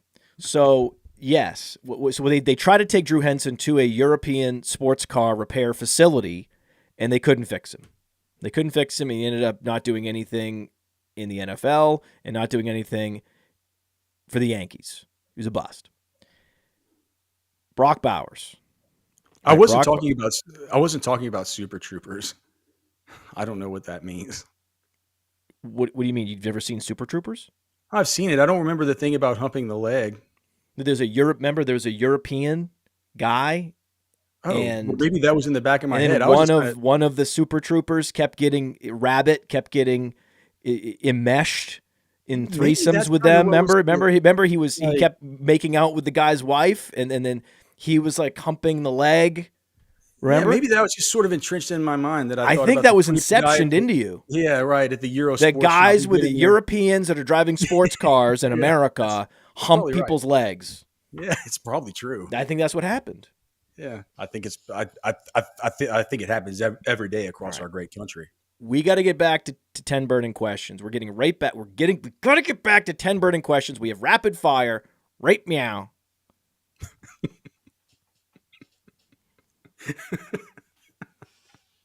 I got it. I got you. Yep. You're gonna set my country music award on fire. What's the next question?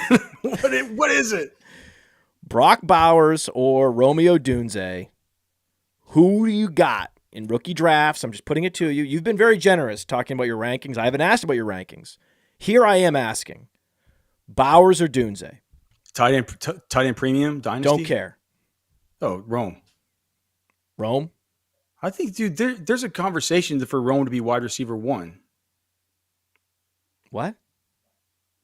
Really? You're gonna be having that conversation really soon with Matty Kiwoom, I do believe. Think he's that good? I think he's awesome. Yeah, man. Rome is no awesome. Concerns. He found ways to disappear in big games. No concerns. Found ways to disappear in big games. What big games did he disappear in? Well, you talked about the Oregon game, wherever they just had to run it with Dillon the whole time. I mean, like, look, man, Rome. We talk about teammate score. You should be. I mean, he played with Jalen. He played with Jalen Polk, Jalen McMillan, all these dudes. They had but Jalen Polk ended up underwhelming. Well, he was also hurt for the first 3-4 games of the season, and then but Jalen Polk was not good at the combine either. Jalen Polk is one of the big fallers in our rankings. You agree? I think that Jalen Polk didn't have quite the. I was more impressed with Jalen McMillan with the routes that he ran. But here's the thing: those are three. I really like Xavier Worthy more because of Adonai Mitchell's performance at the combine, and that he showed out as one of the best route runners, if not the best there. Yep. Well, yeah. With speed, I mean, that tells me Xavier Worthy is even better than I thought. Yeah, I'll be taking Romeo Odunze. Unfortunately, wasn't helped by Jalen Polk. That's my point. I think unless it's tight end premium, I think that the Brock Bowers conversation begins only after you have the top 3 wide receivers off the board. And if we're talking super flex, they're quarterbacks that I want to take over him too. Of course.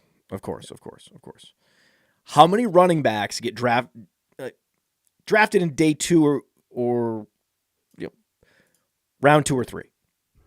Jonathan Brooks, Trey Benson, Blake Corum, that's 3. Braylon Allen is 4. So you think Braylon Allen goes day 2? There's just a sweet spot at the end of the second round that I think that'll break the seal, and I think a grip of them will go right. If you just look at the teams that are picking there and their needs. So Brooks, Benson for sure, Corum for sure, Braylon Allen for sure, and that's whenever we'll. You think the Packers? The Packers are going to need a running back if they're going to let AJ Dillon walk.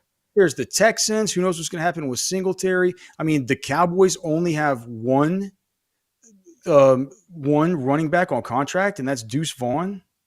Like, I mean, they're going to need to do. They'll probably bring a veteran plus a rookie, and it was the Cowboys team physician that did the surgery on Jay Brooks's knee, so they'll know more about it than anybody else does.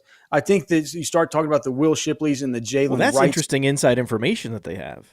Yep. That is a competitive advantage. Absolutely, man. And then I think that Jalen Wright will talk his way up into there, and then so Jalen Wright, you're penciling Jalen Wright into the 3rd round. I think he could work. I think that what we say is. If we're, I'll bet you when we get the over-unders, if there's a market available for us, I think it'll be 5.5 on day 2 would be the over-under, because I think Shipley, Braylon Allen, Corum, Trey Benson, Jonathan Brooks all go day 2. And then you wonder, is Jalen Wright going to go in? Does somebody fall in love with Dylan Laube? And does he, you know what I mean? That kind of thing. Well, right? Dylan Laube, I think 4th round is the highest he goes. Okay, but there could be a team that falls in love. Maybe that team that wanted to work him out at wide receiver. I'm not sure what team it was. It feels like Estime's out of the question for it. It feels like Marshawn Lloyd might kind of be out of the question. I think 5.5 is going to be the over-under if there's a market available. Explain why you hate Braylon Allen so much. I don't hate Braylon Allen. I think he's stiff. Despise him. No, I think he's – look, I think he's fine. And it's not that I hate him. I think really Cody just loves him a lot, and Cody and I talk a lot about this stuff, and we're putting the rankings together. And just when I see him live, I understand that he looks like he's a different species than the rest of those guys. He just does. And so does A.J. Dillon. And A.J. Dillon did do a goddamn thing in the NFL, and A.J. Dillon's a better athlete. To me, he seems stiff, and he has trouble catching. He does not have natural hands. He has trouble catching the football. I know that his receptions were fine. He had 28 receptions last year. It was like a 10% share. It was fine, but just to me, it doesn't look like he is a natural catcher of the football, not somebody that NFL teams are going to want to utilize that part of his skill set. He looks a little bit lumbering, and he looks like he presents a lot of body mass to defenses and stuff. I have some of the stuff I've said about Jeremy Hill, Eddie Lacy, things like this. I'm not saying he's some kind of Brandon Jacobs, like we always talk about the tiptoe burglar. I'm not saying he's like that, right?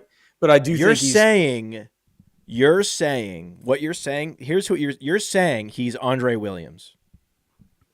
Oh, I'm not saying he's Andre Williams. Don't do me like that. We're not saying Andre Williams. You're saying he's Andre Williams, who was drafted in the 4th round by the Giants.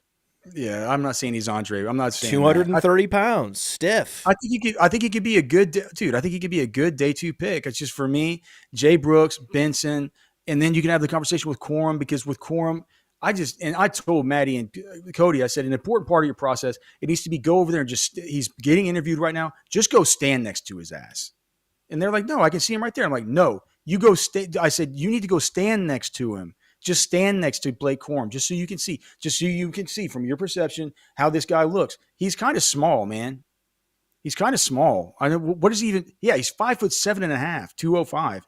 He's not, and so the BMI is fine. He looks really good in his drills. Kind of small. I mean, should Braylon Allen be over him? Probably. Yeah. It's like that's the conversation. Jonathan Brooks is only 200 pounds, dude. Jonathan Brooks weighed 216 pounds. You think Jonathan Brooks is 216 pounds? Isn't that what he weighed in at the combine? Did he? He got some different info than me. But he was listed at 200. Yeah, I think he was listed at 205. But still, man, it's like, yeah, whoa. That's a huge thing. Yeah. This is what I'm talking about. This is what I'm talking about. That's, oh my God. Oh my God.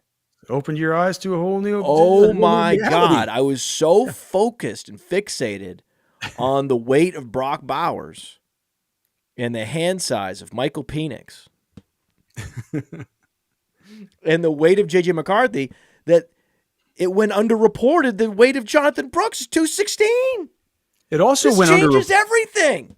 It also went underreported that Troy Franklin only has 8 3/4 inch hands, as long as we're talking hand measurements. But regardless, whoa. Troy Franklin's hands are sub 9 inches. Yep. Oh boy. Yep. Oh boy. I don't think it's possible for Troy Franklin to move down fast enough or far enough. We talked about Ray Garvin earlier. I had him on. He scoffed at Troy Franklin before the combine. Scoffed at him. He isn't a fan. Okay. No, scoffed at. He scoffed at him. Well, I didn't scoff at him pre-combine. I just thought, it was super prescient that he scoffed at him. No, it's good. Ray G's a smart dude, man. Okay, so now we've added a whole bunch of things. We've added the Jonathan Brooks weight. Mm-hmm. And the Troy Franklin hand size, all these things more important than any of the speed scores or anything like that. It's these measurables. That's what matters most. I care about how big are their hands. I care about how heavy these guys are. Those are the things that are the most predictive, actually. They're the underreported, most predictive metrics. Do you think that Jonathan Brooks, with a healthy ACL, would be the RB1? Yeah, I think he's going to be RB1 anyway. I think he'll be the first off the board. I mean, wow. these guys who know this stuff, and it could have changed post combine. I didn't look and see if Lance Zierlein and Daniel Jeremiah and stuff updated their rankings after the combine, because Trey Benson, I do feel like we all knew he was going to run well. 4.39 is one of these things that's actually impressive, to where you actually have to reconsider that, right? So, yeah. But I think pre-combine, even with the ACL, it was going to be Brooks for those guys. And when it's Brooks for those guys, when it's Bucky Brooks and it's Daniel Jeremiah and it's Lance Zierlein, I would like to pay attention to those guys because I know that they talk to NFL teams and they get to talk to more sources with NFL teams than the sources that I have with NFL teams, because they probably have one with each team, right? The sources that we get along the way, who knows what team is going to be with, and it could be completely different from the consensus of all the rest. So, I think the fact that they have Jay Brooks up that high, I don't think they would do that unless they kind of knew that this is what the league was thinking. Because it's a hard group this year to kind of mix up. The fact of the matter is, before the ACL, Jonathan Brooks was going to win the Doak Walker Award. That just is what it is. He was going to do it. So, and man, looking back, Jay Brooks just is such a natural, hard, patient runner, man, that it will always, no matter what, he saved Texas Bacon so many times by just grinding out hard yards for, like, he'd get hit and his yards after contact would be so awesome where he would get the first downs. And But he also had the ability to, knock out the big plays. We saw it time and time again. Jay Brooks was an awesome player for Texas.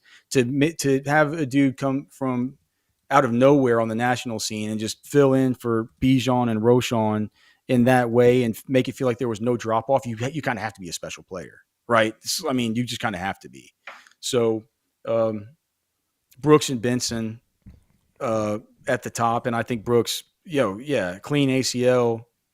He's Easy. RB1. Even ahead of Trey Benson. I think it would be those two at the top.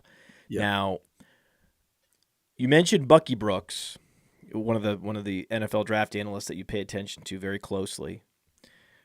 If you're Bucky Brooks, who do you have higher, Jonathan Brooks or Bucky Irving?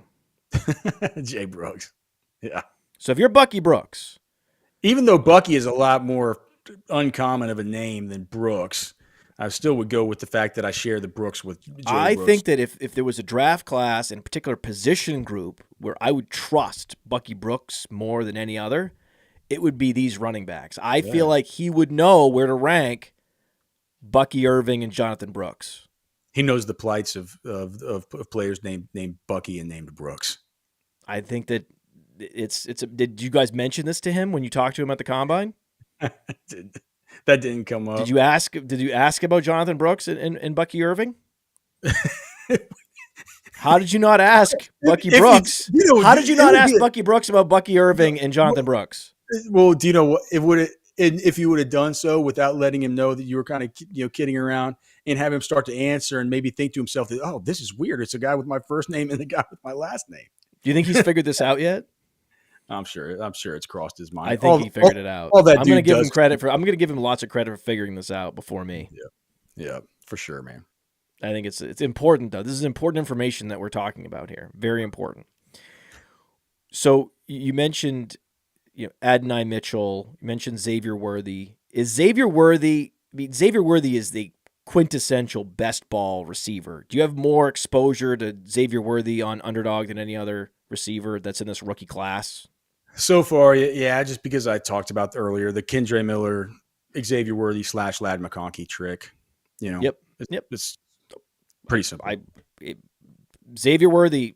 But the problem is, though, that's an ADP we know is going to shoot up. It'll just soon be the Kendre Lad trick. It's not going to be. It's gone like that. Yeah. That it's actually probably gone. I haven't done an underdog draft since I've been home. It's already gone. I can promise you, it's already gone. I mean, if you're saying that Jayden Reed's already an early 5th rounder, then that's gone. That is long gone.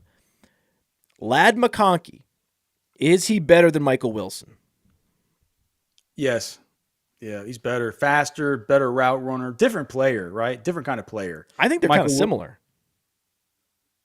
No, because let me just look at their height, weight. Just because the reason I say they really excelled at the Senior Bowl, and they neither were very productive in college, right? But I also think that Lad McConkey is just actually most similar to Adonai Mitchell.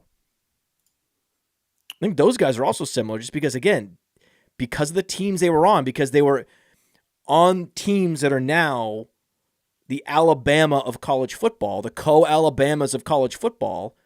That's one of the teammate score, part of the reason why a McConkey and a Mitchell can't produce at the level you'd like to see.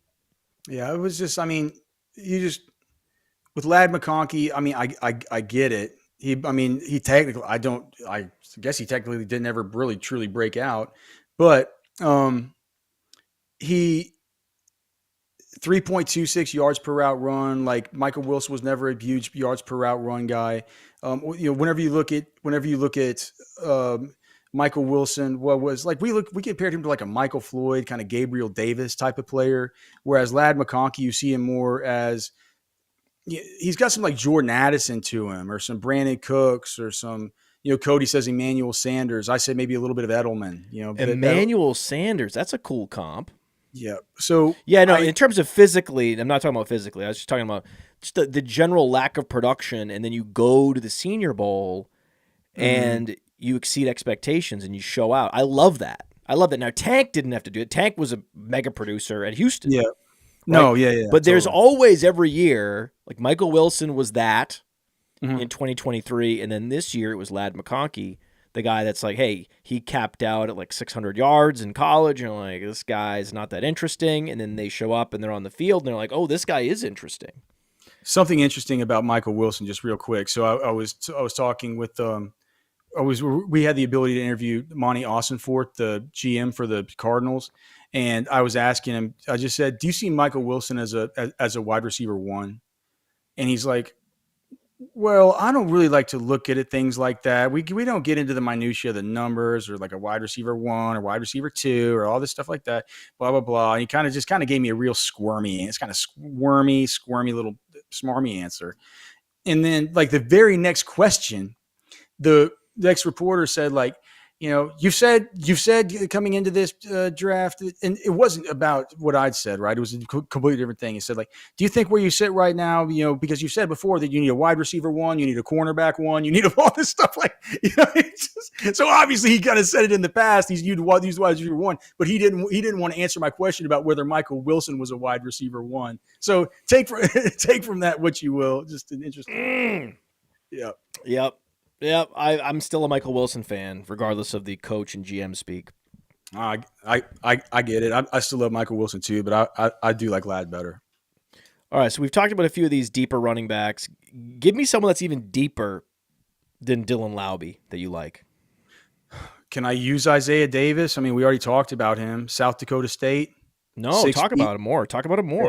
Yeah, 6 feet, 220 pounds, ran a 4.57. The biggest hands among any of the running backs at the combine. The best hands behind Dylan Laube in the drills. A guy that was right on the precipice of making our All Senior Bowl roster at this year's Senior Bowl.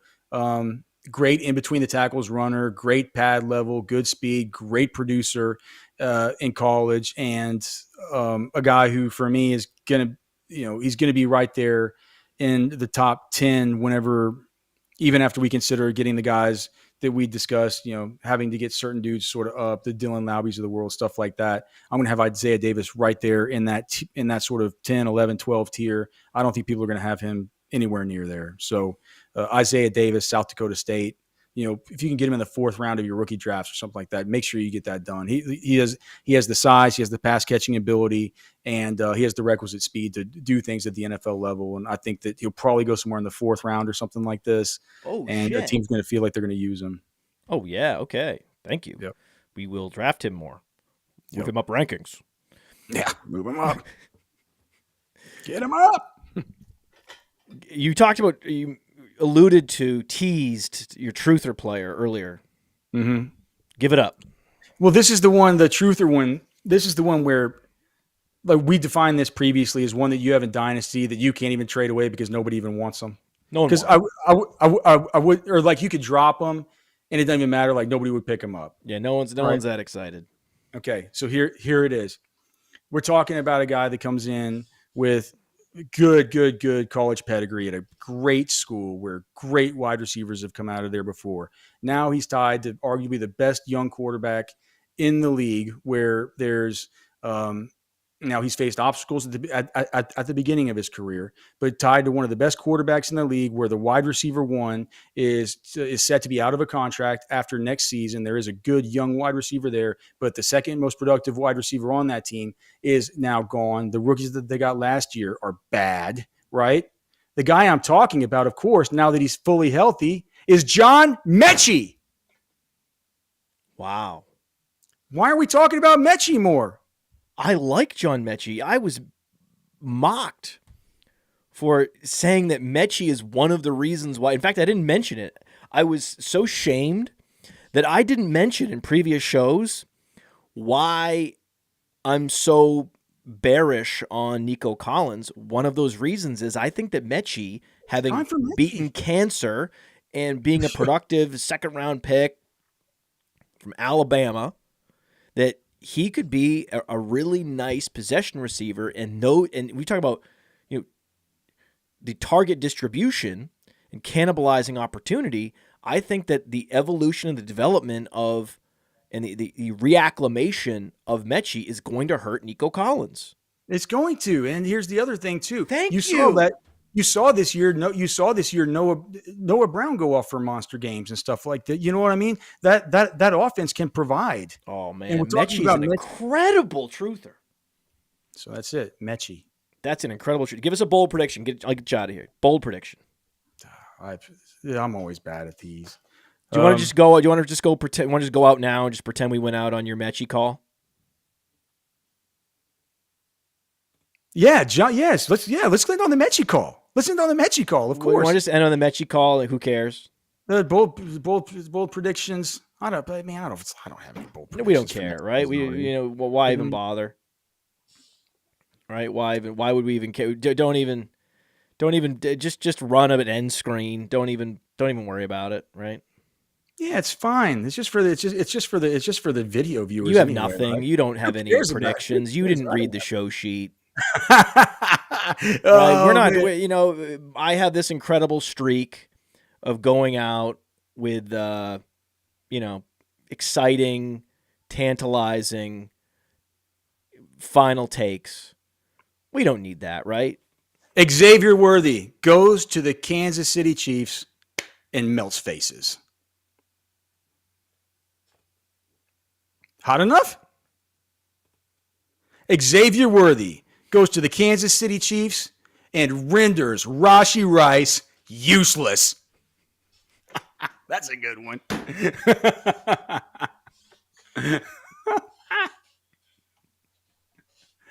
It's good. From the Podfather to you, I deeply appreciate you tuning in. And many ask, what can I do? What can I do to help support the hosts, the research they do, the production costs? Go to PlayerProfiler.com, Dynasty Deluxe, World Famous Draft Kit, Rankings, DFS Dominator, and of course, Data Analysis. Subscribe to any one of those, and you support all of us and take Player Profiler to the moon.